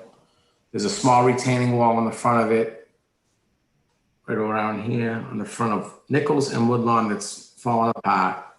The house is in pretty tough shape. I think it's been vacant for about a year now. The gentleman that lived there passed away. His family or probate sold it off. It's a pretty good spot for redevelopment. I plan on knocking down the existing single, knocking down the garage, clearing mostly all of the overgrown trees, leveling the lot. Depending on the topography, after demolition, I may need to add a retaining wall on the left side of the property here to hold back some of the soil. The soil right now looks like it has to be dug out, and the existing elevation of the neighbor's property is higher than mine once the demo takes place. In designing the property, Matt, can you flip? Yep. Do you want this one or farther down? No, further down. Yep, perfect. In designing the property, I tried to keep the building height the same as the ones around it, if not lower. As you can see, it has a mansard roof on it, a flat roof with a mansard face with some dormers on it. This is a pretty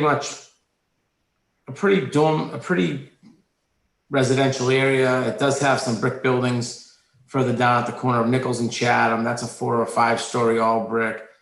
I tried to make it a Victorian shingle style look that it would fit in and look like a regular house. It is a 6 unit. All the units are 2 bedroom, 2 bath, and 12 car parking, has all the required parking, has the required height, front yard, side yard. I am looking for a little bit of relief on the front yard. I don't necessarily need it. It makes for a better project. I think I'm short a couple of feet. Yards are fine. The rear yard is fine. That's basically it. Just a good improvement to the neighborhood. I think it fits in nicely. It's not really an aggressive project. One of the biggest concerns, as we all know in Everett, is the off-street parking. This particular project has 12 spots. Right now, there's probably 4 spots or 5 spots on the lot.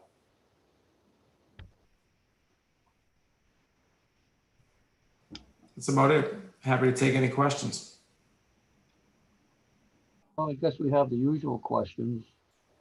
That flat roof, you have no parapet around it? That's just a regular flat rubber roof? Yes. So any runoffs, I don't see any gutters, any runoffs, just simply run down the building? No, there'll be drains on top of the roof. Okay, I wonder how you're gonna pitch them, but whatever. Okay. your little front porch, your farmer's porch out front has a flat roof on it. It would kind of appear that in a good snowstorm, it's gonna pack up with snow right up and over the window, which I've seen happen in many houses with that little flat roof. So again, runoffs, snow building up against the window should be taken into consideration. I agree. The architect, when he designed it, the intent was the actual flat roof look, to be honest, so it matches. I myself would like to see a little bit of a pitch. I really didn't like a hip roof on the sides here. This is the look he was looking for, flat versus the hip Now, or gable. I you know, probably the A-frame would help it a lot to get the snow off of there, but whatever, it's your building. I just hate to see a tenant look out their window and see 2 feet of snow on it. As we're looking at this diagram again, and we're looking at the right-hand side of the scroll up. building, those couple of windows there, almost like they could use some shutters or something to dress it up a little bit. It's like one window and a big side wall. Looks like it could be dressed up a little bit. We're always looking for, these buildings to blend in. A lot of the houses in the neighborhood, as you said, a lot of them are brick. You got a school right up the street, brick across the street, brick on the other side. So to make this look a little bit better, we could put some shutters on there. I think that would improve it a lot. The type of fence you're going to use around there, they're going to be a regular cedar fence or a plastic fence, PVC. Have you decided on that yet? I'm sure, to be honest, I'm sure it's going to be PVC, whether it be white or tinted gray. Yeah, whatever. That's your call again. I'd just like to know what the product is. I'd like to be able to go back a couple of slides to show the parking lot. Right there would be fine. Right where it says that you have the one large tree, you have those 2 parking spaces, and one of them has a 2 in it. And just the question, you have to be, and I'm not an expert on this, but you have to be 8 feet from the house with a parking spot from an occupied building, if I'm not mistaken. 8 feet from any window on the first floor with a car. I think you might want to run that by, or we should run that by, or Matt should run that by the ISD. I'm pretty sure over here, that's 8. Huh? This is 8 over here. Is it 8? Well, I was doing a scale up the front of your building where it says 7.5, and that looks like it's a heck of a little bit less than 7.5. So I would just question that parking space. That's all. Sure, I mean, we have room to slide it over. And I know you do. Yep, that's fine. Yeah. Yep. And I just hope you're keeping some of the original trees there too. I don't know if that's a new tree you're planting, that big guy. it's or is probably that gonna be, there? yeah, it's probably gonna be new. This fence over here, this fence line, a lot of these trees are 8 to 12 feet off the fence. They're all overgrown and they're leaning. Yeah, I was down there. I saw the place. I went by it. All right, so just keep that in mind if you would. Unfortunately, the same gutters and downspouts. How about your, again, as we always bring up, the roof penetrations, sidewall penetrations for your kitchen exhausts, mechanical exhausts, plumbing exhausts? Where are they all going? Side and roof. Huh? The side and the roof. Just going to sit up on the roof. Now, that's my question is, you have no parapet, you have a flat roof, and you're going to have all these 4-inch candy canes up there for bathroom exhausts and particulars. Well, the bathroom exhaust will be out the sidewalls.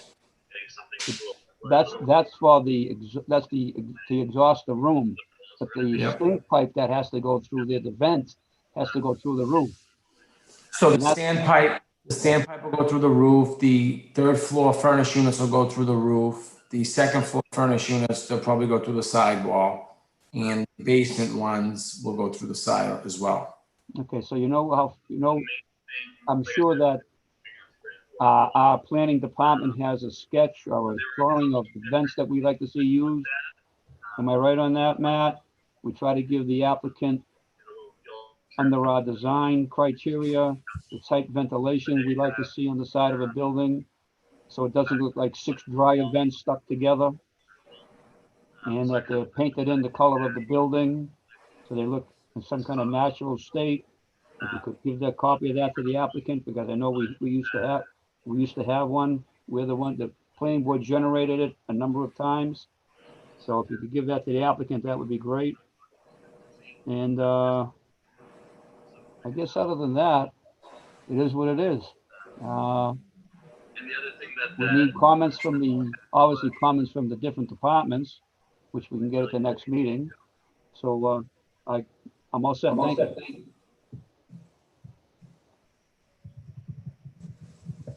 Any other questions? Yes, There's Greg, gonna be, you said you were seeking relief but didn't need it. Was that for setback? That's for the front. I'm sorry, who's asking the question? George D'Angelo. Hi, George, good evening. So over here, I'm gonna need some relief on this. It's not definite yet, and I may need relief on the 10 here if I put a foundation under the front window. If I put a foundation under it and I cantilever it over the foundation, it won't become part of the footprint, so therefore I won't.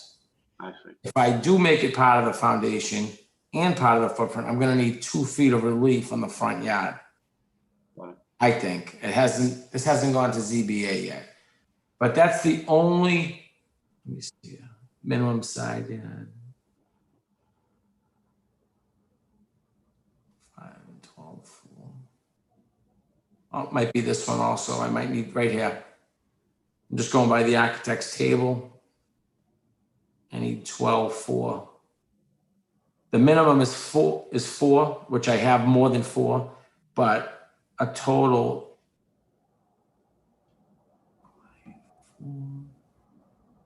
He's telling me I need, he's saying, so, okay. On this side yard here where it says 7.5 and 5, that's 12.5, I need 16. So I'd have to shrink the building up or chop the corner off, but it's because I pulled the building up so far. So I need a little relief here. Okay. And I guess he pulled the building back. I don't need relief in the front anymore. And I need relief on the FAR. The FAR only calcs out to 1.01, which, as we all know, a lot of these new buildings are coming in 2, 2.5, 3.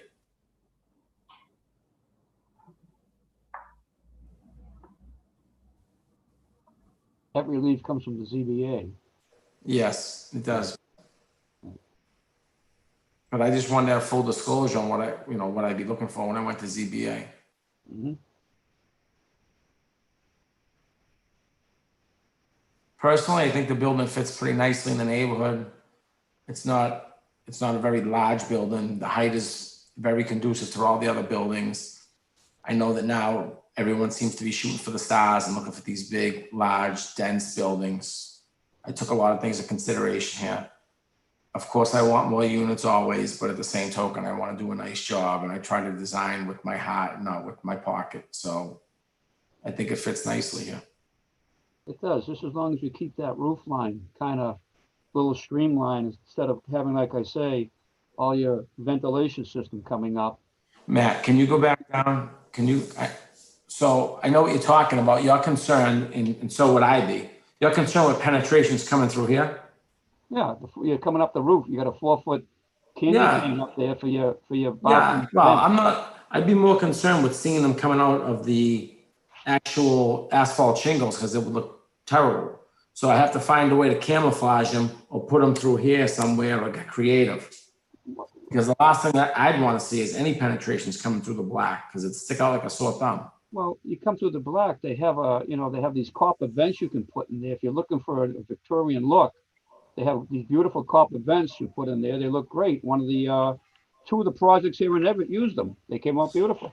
Yeah, I don't have a problem using the copper, but I would have a problem using the copper coming out through the asphalt. And that's where they put them, right into the asphalt. You can use them in brick.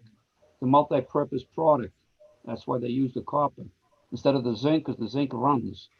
And the copper turns nice patina, gets a nice penny look to match up with your, supposedly black or a dark gray shingle that you're going to use. Architectural grade will look nice up there. But anyway, that's my main concern, as it always is. Walking down the street and looking at a building and they got candy canes. George, you're more experienced with this than I. a 4-foot or a 3-foot, the vents have to be above the roof for your bathroom vent. Correct, George? 2 feet. 2 feet, okay, 2 feet. And they would probably, yeah, 2 feet, whatever. And then it has to be supported, whatever, just to make it look nice. That's all. Okay? Greg, see what you can do with that, please. It looks like if they were placed properly, you probably wouldn't see them if they were Yes, kept off the edge. I agree with you. If you place them more to the center, Yeah. 'cause that's almost where the bathrooms are stacked in the building, coming up the middle, you probably wouldn't see them, only 2 feet. You're right. So keeping that in mind, I mean, if you had to transition them above the ceiling a little bit to kick them over to the middle. So keep that in mind, would you please, Greg? Would appreciate it. Yes. Okay. Greg, I got a question about your, like, areas of trash receptacles or a dumpster, or where would it be located? Matt, could you scroll to the top, please, for the site plan? So it could potentially be here, if it would be totes. It would be totes? Okay. It could be here, it could be here. It's probably gonna be barrels or totes versus a dumpster, to be honest with you. Okay. You can have 6 units, right? I'm sorry? Are we saying you can have 6 units in there? 6, yes. All right, thank you. Thank you. Any other questions?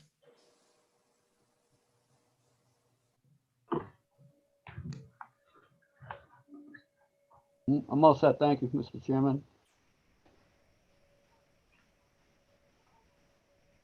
Thank you. Are there any comments from the city, Matt?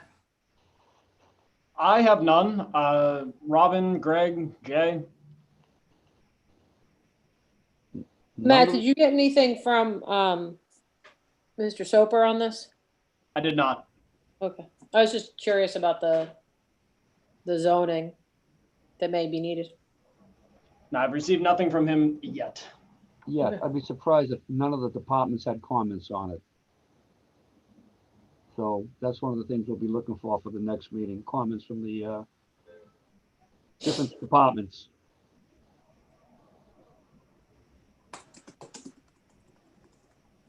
What would the board like to do this evening? Is there any public comment? Is there anyone here for that? Chair, I see nothing in the chat.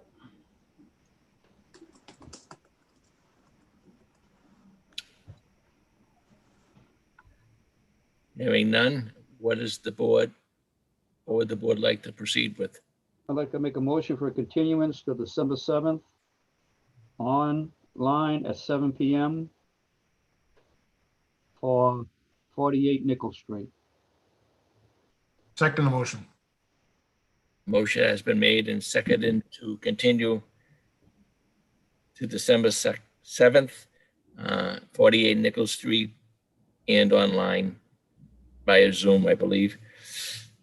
Roll call vote, please. Leo Pisano, Yes. Michael O'Connor, Yes. Cheyenne Rangle, Yes. George D'Angelo, Yes. and Chairman Cafaso. Yes. Matter is continued. Thank you, Mr. Chairman, members of the board. Thanks, Greg. Happy Thanksgiving to all. Thank you. Thank you. Thanksgiving. Hey, Matt, Yes, sir. I have one question for you Yeah. before we wrap up here this evening. 1690 Revere Beach Parkway. One of those dimensional special permits he was looking for was a side yard setback from supposed to be 10, he only has 4. Is that us or is that the ZBA? If you could just check on that, that's all. Okay, yeah. You're saying instead of a special permit, it should be a variance?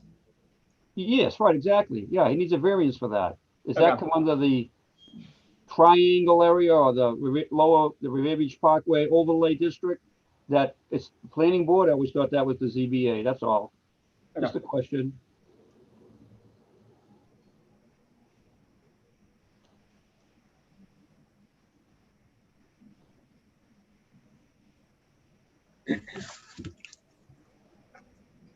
Next order of business, please.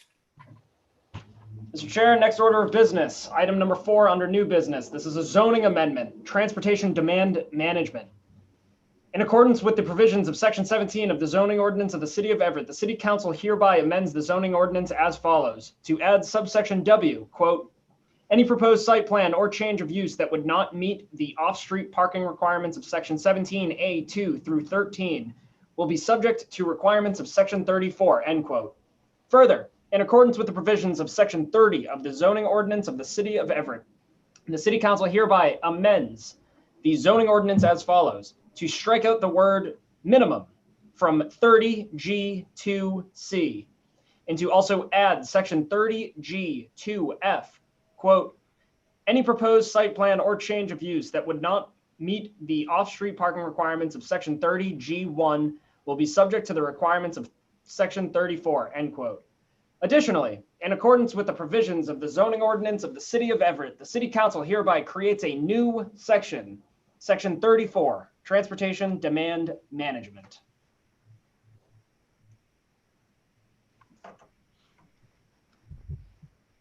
And I know from the city's end, we have our transportation planner, Jay Monty, and it seems as though he brought some friends.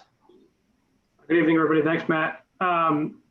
So, yeah, we're here to talk about a new ordinance that we're proposing, the Transportation Demand Management Ordinance.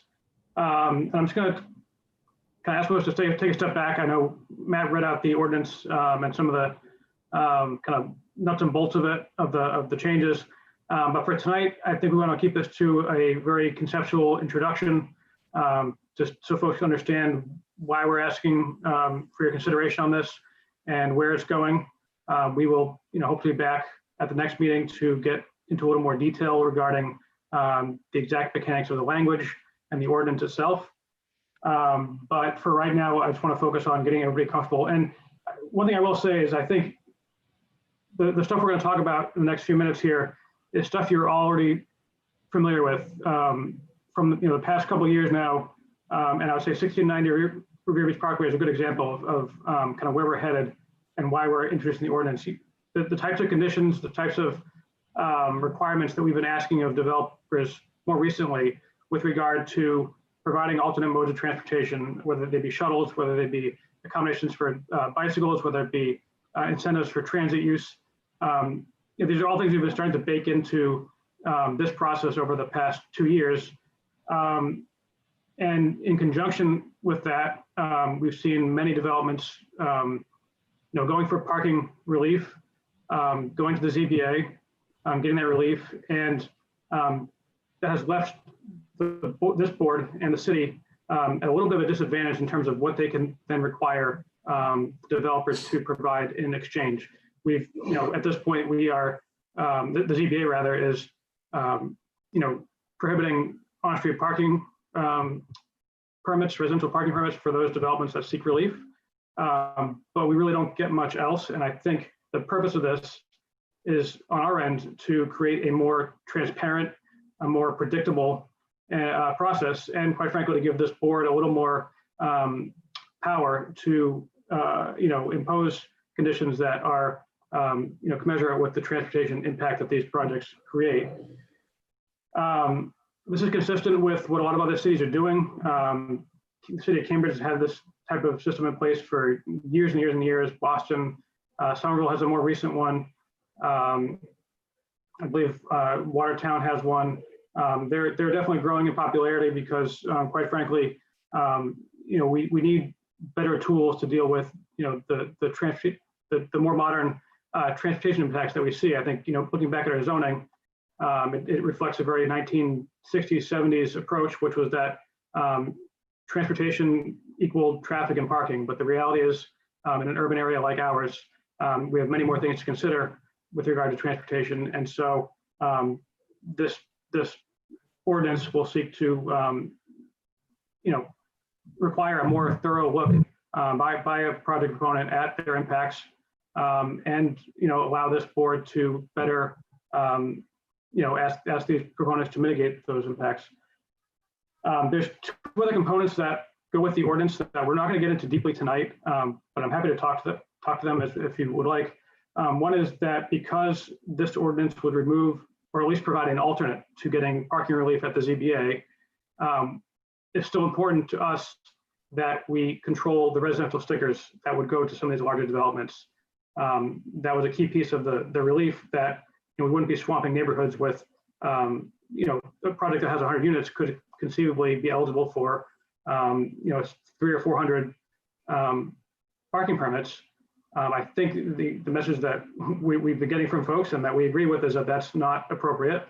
And so there will be at the same timeline here, hopefully introduced at the next council meeting, an amendment to the residential sticker program that would effectively limit residential stickers for new multifamily developments over 5 units. So that's one piece, and we can talk about that more later if you'd like. The other piece that we're going to hear a little bit about tonight is the Transportation Management Association. This is another thing that you guys have been conditioning in a lot of projects, mandatory membership in the TMA. And the TMA is a tool. It's a tool that is a public-private partnership. It is funded primarily by private developers, but with some city assistance and city control over the organization.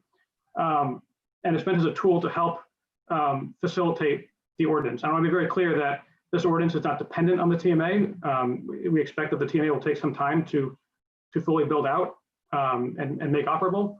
So I don't want anybody to think that, well, without the TMA, this isn't going to work. That's not the case. And so, we're not going to talk too much about it tonight for that reason, and try to focus mostly on the ordinance itself. So we have some guests with us tonight from our consultant, Stantec, who has in large part developed the TDM ordinance. We have Joel Mann, who's going to speak to several slides, and Ralph Danisco as well. And then we also have Andrea Leary and Allison Simmons with us from Northeast Consulting. Allison and Andrea are in the process of helping us form the TMA. And as I said, it's not, critical to the success of this ordinance, but we feel it's an important part of it. And we do want to have them here to speak with you as well.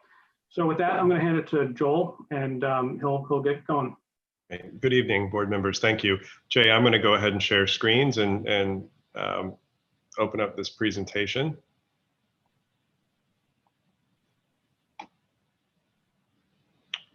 Bear with me 1 second, everyone, while this reaches full screen, and we'll get started. Again, my name is Joel Mann from Stantec, and I've been working with Jay and the city on developing the ordinance. We want to give you a very high-level overview of it, and Jay touched on many of the points that we want to make tonight. So we've got a short presentation to introduce that. But the TDM ordinance is something that has come out of some recent efforts that the city has undertaken, especially the design guidelines, that pointed to a need to get development making more meaningful contributions to the city's transportation infrastructure and overall transportation system, especially to this point that Jay just made, in a way that reflects that transportation is not just cars and parking anymore, but it's taking in many other modes of travel and addressing transportation need that way. But Jay also touched on parking a little bit. He's actually going to come back to that later in the discussion. The TDM ordinance is kind of the centerpiece. We're going to touch on how the Transportation Management Association, the TMA, supports it, and then how parking ties into that. So just a quick overview to make sure we're getting as many of the acronyms clarified as possible. For anyone not familiar with the concept, TDM is Transportation Demand Management. In the planning and transportation world, we use this as kind of an umbrella term to refer to a series of services or policies that are generally intended to change behavior and get the traveling public to drive less. You're less reliant on drive alone travel, especially commuting during peak travel hours. And TDM is nowadays thought of as a mix of many different things. And you could kind of simplify it into travel options, which are things like shuttles and building more storage for bicycles and enabling carpooling, the actual means of travel. But then there are these kind of policy and sort of regulation-based, operations-based, behavior changing approaches. Things like flex work hours, working with development to require developers to charge specifically for parking and not just roll it into leases. We call that unbundling. Strategic pricing of parking, telecommuting. We've all been doing a lot of that. We know that that's a thing that's suddenly got renewed interest. But these are all together part of this broad kind of concept of TDM, and we like to emphasize that TDM works most effectively when you are using multiple of these strategies. It's not usually just one, but it's many coming together. It does more than transportation, though. TDM is really a useful tool for the city at this point in the city's growth and development, because it allows you to achieve other goals and objectives too. I mean, we've talked about TDM from a transportation perspective, and the practice of it really came about because of congestion in big metropolitan areas like Boston, where you had traffic problems and congestion. This was a way to start addressing that without having to build costly infrastructure. But there are all these secondary things that come from that as well. When you start looking at it, if you're not driving as much, you don't need as much parking, and this can result in a reduced parking footprint for development. That in turn allows different kinds of development to happen. Not only could you potentially get more development on the same transportation infrastructure if you're using it less with cars, you can also reduce the development costs and achieve greater affordability that way. And then in turn, less driving opens up many opportunities for sustainability and meeting goals around that. Less air pollution from emissions, less fuel consumption, less energy consumption, all of that. So, there's a broad set of benefits that can come from this.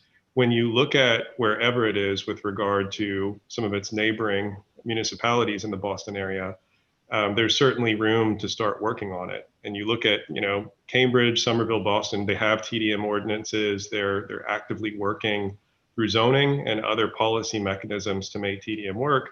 And they've got lower driving mode shares than Everett and Lynn and some of the neighbors in this part of the metro region, and certainly much lower than the Commonwealth in general.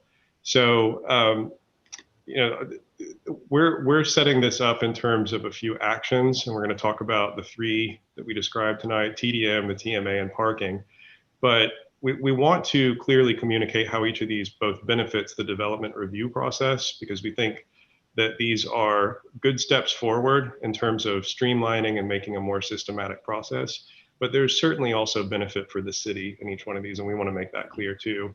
The ordinance itself is institutionalizing TDM, and it's making it more of a reliable, predictable process. Of course, every developer will say that they want more certainty and more predictability out of going through development review.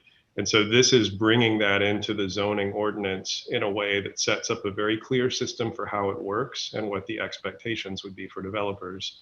And we want to emphasize this point again, that TDM is good for reducing development costs and promoting affordability.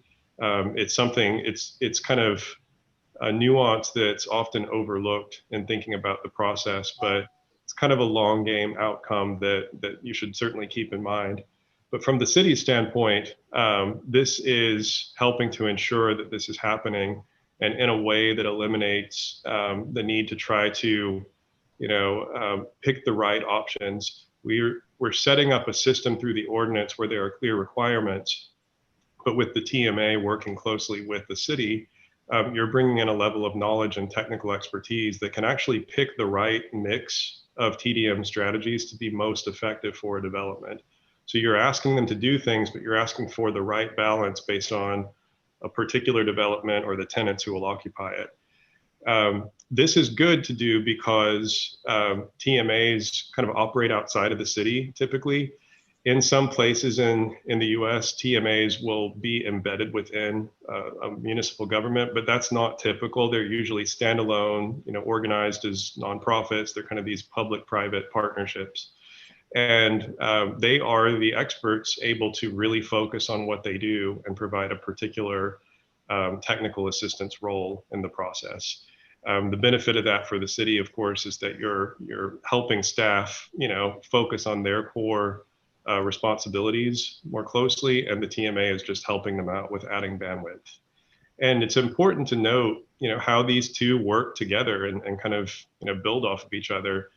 The TDM ordinance is really just the legislation, but and it's formalizing the approach for the city, but the TMA is the way that you bring developers along with this and help them to understand that this is not really another layer of regulation to make things more difficult, but this is, this is a way to achieve benefit and keep things moving forward within the rest of the zoning. We want to point out too that in recent approvals from this board, you've been requiring membership in a future TMA when it is, to come into existence, and the developments are going to be financially supporting that. So we've been structuring this ordinance to kind of pick up from there and follow that same approach. So I want to take a few minutes and talk through the ordinance itself and explain it's a series of step-by-step processes from a developer standpoint, what this looks like and how it works. We have set up the ordinance where applicability is based on a series of tests or thresholds. There are 4 of them. If you meet any one of these thresholds here in the gray boxes in the middle, you would be subject to the TDM ordinance requirements. The ones that we would expect to happen most commonly are either development intensity, where in the draft ordinance we've defined some thresholds on when you're subject to this, or parking. And we have noted that that parking is any variation from the requirements that are stated in section 17 of the zoning ordinance currently. So if a developer wants to underpark, or if they want to overpark, away from that defined requirement in section 17, they're going to be subject to the ordinance here. But when you're subject to the ordinance, the next steps are that you start working on a TDM plan that is kept on record. It's part of the application's approval, and that documents all the ways that you're going to be, responding to the ordinance and complying with it. And the sort of idea of compliance and the basis for the plans is pretty simple, really. You have impact that is quantified with a numeric score based on the various ways that you're generating transportation impact. And then you have to show in your plans that you are coming up with a series of credits from different TDM options that equal that impact score, or maybe even exceed it, if you're trying to go further.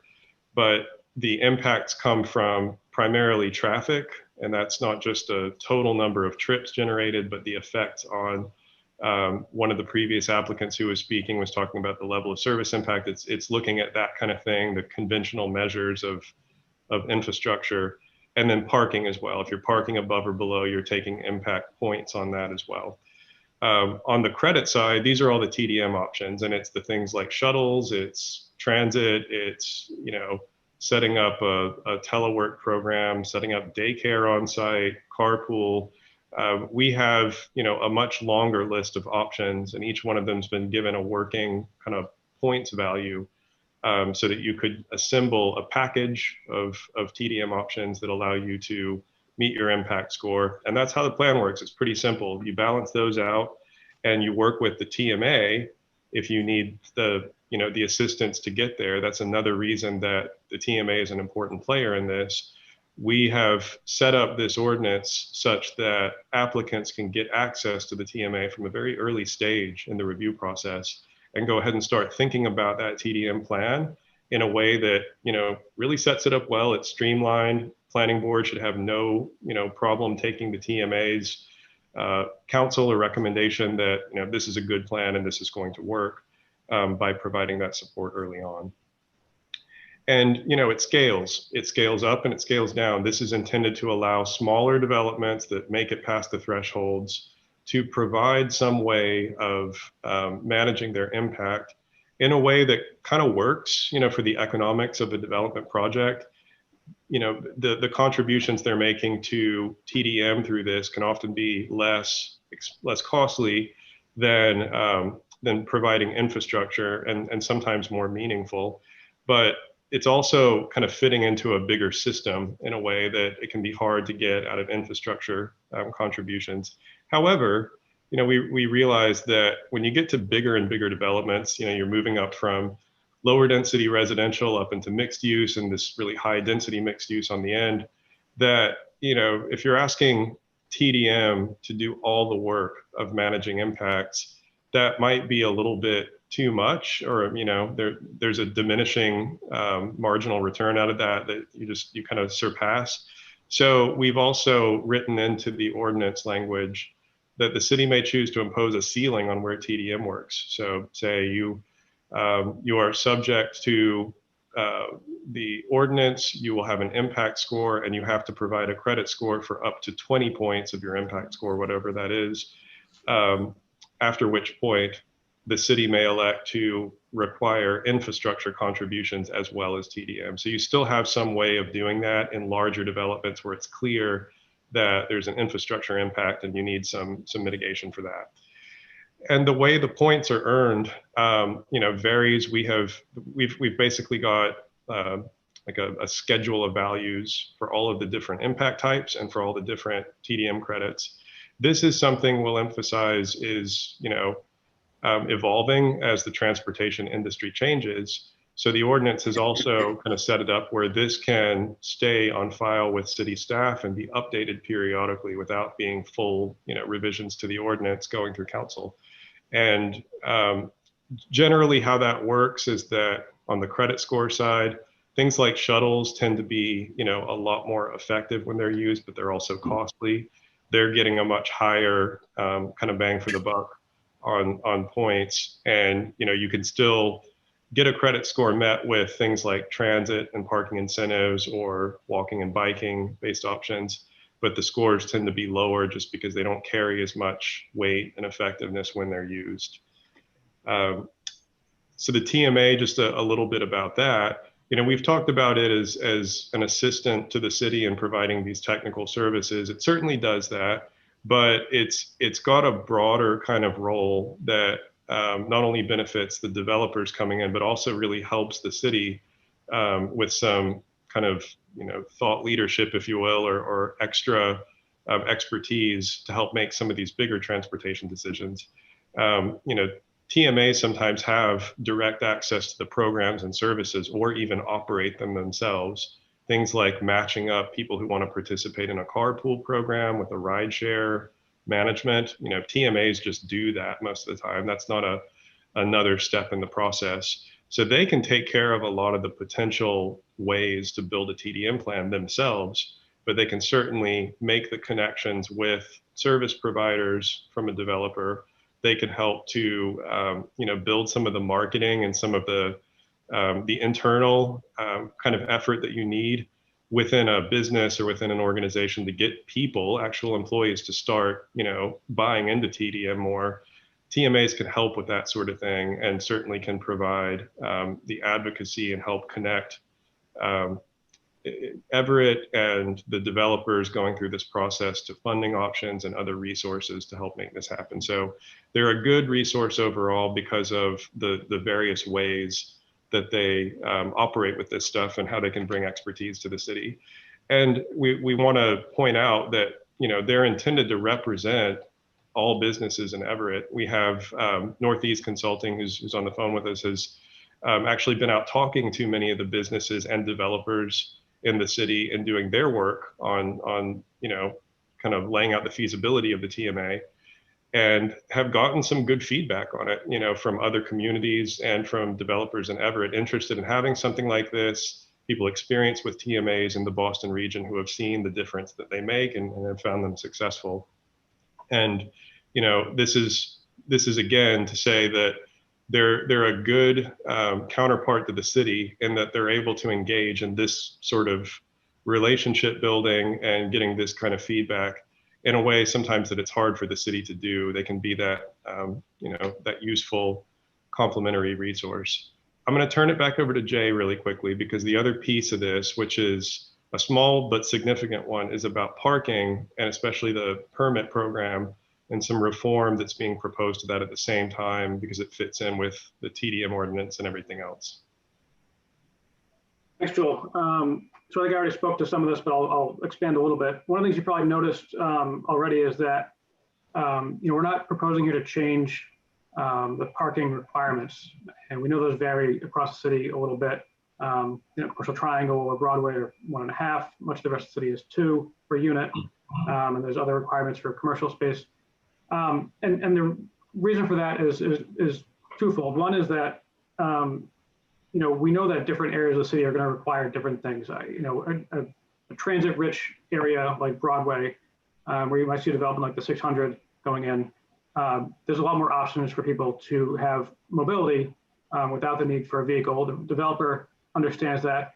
They're willing to come to the table with less parking or wanting to come to the table with less parking versus project Market Forge on 2nd Street, not really all that close to transit, and where they are, there aren't a lot of options.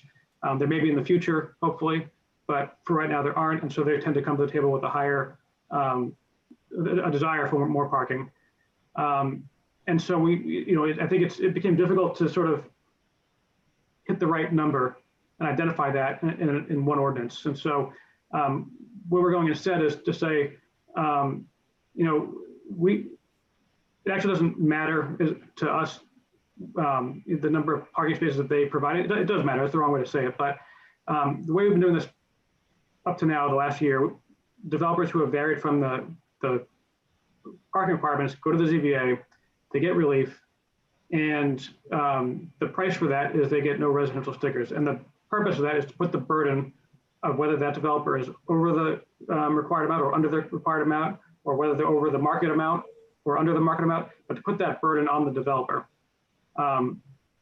What that doesn't always speak to then is the impact of that parking. So for example, you may have a residential developer who wants to park way under the requirement. Well, there's still a transportation impact because we're assuming that those folks are going to get on a bus, they're going to go on a blue bike, they are going to impact the system. So the difference between the required amount and that lesser amount is one type of impact. You can imagine another type of project where, let's say it's a commercial big box, Best Buy or Target. They're going to generate a lot of trips. They're going to actually probably come in and want to build a lot of parking more than we might require. And that's its own kind of impact because they're putting far more cars on the road than we would like. And right now the ordinance just says there's a minimum number, and that doesn't really get at the impact side of it. That's why we kind of came to this conclusion that, okay, not only are we not going to hit the correct number that we might want to see, but what's really important is the impact that being too high or too low creates. And that's why you saw we're not changing the requirement. We're measuring the deviation instead.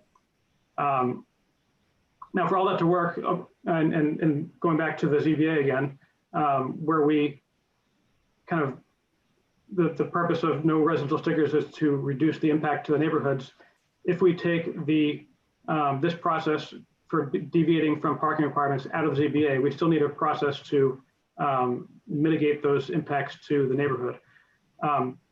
There's been some criticism that, and this hasn't actually been successfully legally challenged that I'm aware of, but there are some folks who believe that that method of restricting resident sticker parking is not equitable, and therefore it is potentially liable to a legal challenge. Again, it hasn't successfully been challenged that I'm aware of, but it makes the point it's not an equitable system. Somebody can come out of the ZBA and not have stickers, and somebody can come out and have stickers, and there's too much uncertainty in that. So what we're going to propose in the parking reform, the key piece of it for right now is to say that any development over 5 units, you will be allowed parking stickers, but only a number that is commensurate to the amount of street frontage that you have. And that's one thing we don't do today. We give out parking stickers for residents based on how many units are in the building. I think you're allowed up to 4 per unit. Folks certainly take advantage of that, and it doesn't reflect what the actual supply of parking is. So we're handing out way more stickers than we actually have supply of parking. And obviously we have lots of issues with illegal parking and people parking on sidewalks, parking near corners. And the root of that is that we essentially hand out too many residential stickers.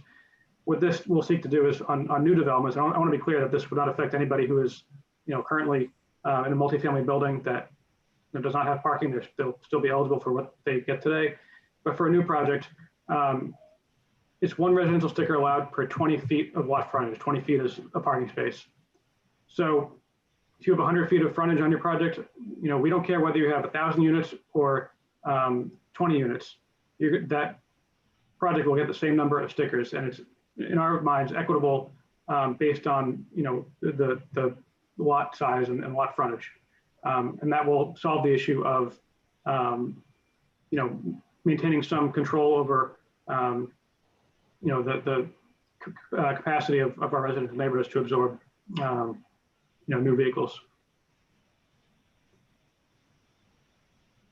So Joel, do you have anything else, or we want to move on to questions? No, I think, that's our run through of the ordinance, how it works. This parking piece that Jay described, I think is an important part of that, even though it's sort of separate and, dealt with in a separate part of the zoning ordinance. But we certainly, are happy to take your questions and would be interested in discussing further. Like I said, Allison and Andrea from Northeast Consulting, who have been much more focused on the TMA than I have. I've been kind of leading the ordinance side of things, are here as well and able to answer questions about that, even though most of our focus this evening was just getting you familiar with the ordinance.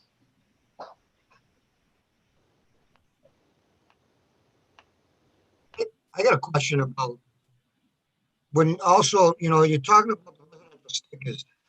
They're getting also that with each residential sticker that's issued, you're also allowed a visitor's place card. That's another parking spot. Right. Now, people are abusing the visitor's place cards. Okay, they're using visitors' place cards for business vehicles, that's not what this was designed for. This was designed for visitors, but people are abusing the visitors' place cards for using them on work vehicles. So that's taking up another spot on the street. Now, something has to be addressed on that visitors' place card before we go. We start doing these. Talking about this new policy with reform, because that's a big issue. I live on Bellingham Ave, and I have a few cars that are using visitors passes for businesses. And that's not what that was designed for. Yeah. So what I would say, it's a good point. It's something I know the Traffic Commission is actually actively looking at right now, is to actually restrict visitors passes. That said, I don't want to confuse that issue with what this ordinance does. Okay. The nexus with the parking and this ordinance is really just new developments not being able to get hundreds of resident parking stickers, and to your point, hundreds more visitor stickers, right? So it's looking to control that. So you'll probably see that come through Traffic Commission in sort of different packages, because again, I don't want to mix up. I don't want this ordinance to get all understandable. Parking issue. Okay. Yep. Thank you. Jay and Joel, are you all set with this PowerPoint right now? We're not yet. Unless somebody wants to go back and look at slides, we're good. Yeah, we're done. Thank you. And I would just like to make note to the board, Cheyenne Rangel has left. She emailed me on the side and asked in her place if there is a vote to be had, if James Tarr could be voting in her place. So, sure. All righty. Well, I don't know how we can vote on this because we haven't even seen section 34 yet. Yeah. Well, even a vote for continuance or. Yeah, we just have not to ask for a vote tonight, Leo. I just wanted to make sure folks are introduced to the concepts. Oh, yeah. Fine. And we'll come back and talk about the ordinance next time. Chair will entertain a motion for continuance. Yeah, that'd be fine. Motion for continuance. Before you make the motion to continue, do you want to just see if there's any public comment? Any public comment? Mr. Chair, I see nothing in the chat. Thank you. Thank you. At this time, the chair will entertain a motion for continuance. Make a motion for continuance till December 7th, online at 7 p.m. for the zoning amendment, transportation demand management. Second motion. Motion made and seconded to continue the zoning amendment to December 7th at 7 p.m. Roll call vote, please. Leo Pisano. Yes. Michael O'Connor. Yes. George D'Angelo. He's George muted. D'Angelo. He's muted. Yes. James Tar, Yes. and Chairman Cafaso. Yes. Motion is continued.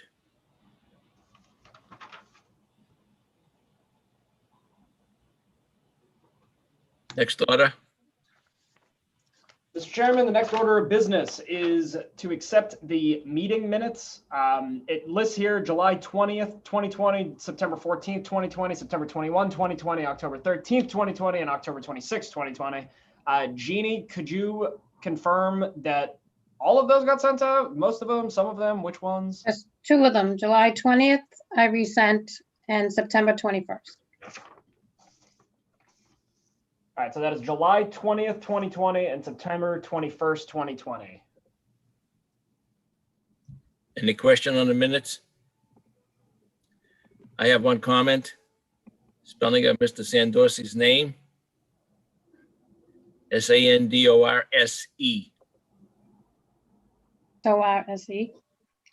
Orse. Okay. Other than that, I think the minutes were as accurate as we can remember.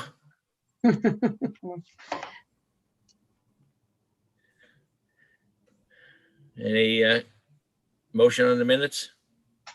Make a motion to accept the meeting minutes for the planning board from July 20th, 2020 and September 14th, 2020. Oh, September 21st. 21st. September, Okay. July that's what- 7th I got- and September 21st. July And- 20th and And the 24th? Excuse me. September 14th, you want in September 21st? No. No, no. Okay, July I got it. 20th. July 20th and Yep. September 21st. Okay, no 14th. Nope, not yet.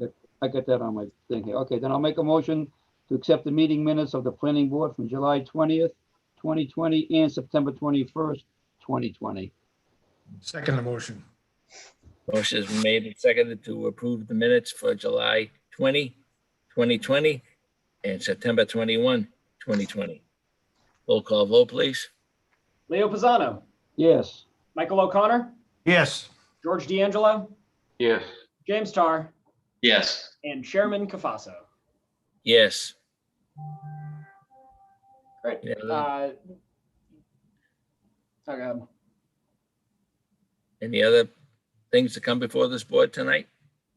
We have item number 5, staff communications. Very quickly, one thing that was discussed, we do a 9 a.m. daily senior staff meeting now. One thing that was brought up during that time was the possibility of potentially shifting either time or day, likely day, of this planning board. It's not at all even a suggestion, just something to put on the radar for everybody if that would be a possibility with everyone's schedules. The concern, I guess, would be that of all of the public bodies in this city, the two that usually have the most public comment, public participation, interest are the city council and the planning board, and you guys meet at the exact same time. So a lot of people are split. I myself am kind of split between the two. Again, it's not a recommendation, a suggestion, or anything like that, just to put on the radar that, if you think that a different day would work, that'd be great. If not, that's okay. Are we gonna vote on that? Nope. Give us some consideration, Leo. Exactly. All right, no vote, nothing tonight. I hate it when we don't vote. Okay. All right, anything else? Hearing none? Chair will entertain a motion for adjournment. Oh, a motion. I'll make a motion to adjourn. Second the motion. Motion made and seconded to adjourn. Roll call vote, please. Leo Pisano, Yes. Michael O'Connor, Yes. George D'Angelo, Yes. James Tar, Yes. and the fearless chairman, Frederick Cafaso. Of course, yes. We are adjourned. Thank you, everyone. Enjoy Thanks, everyone. Thanksgiving. Good night, all. Bye. Good night. Good night. Thanksgiving, Good night, everyone. guys. Enjoy.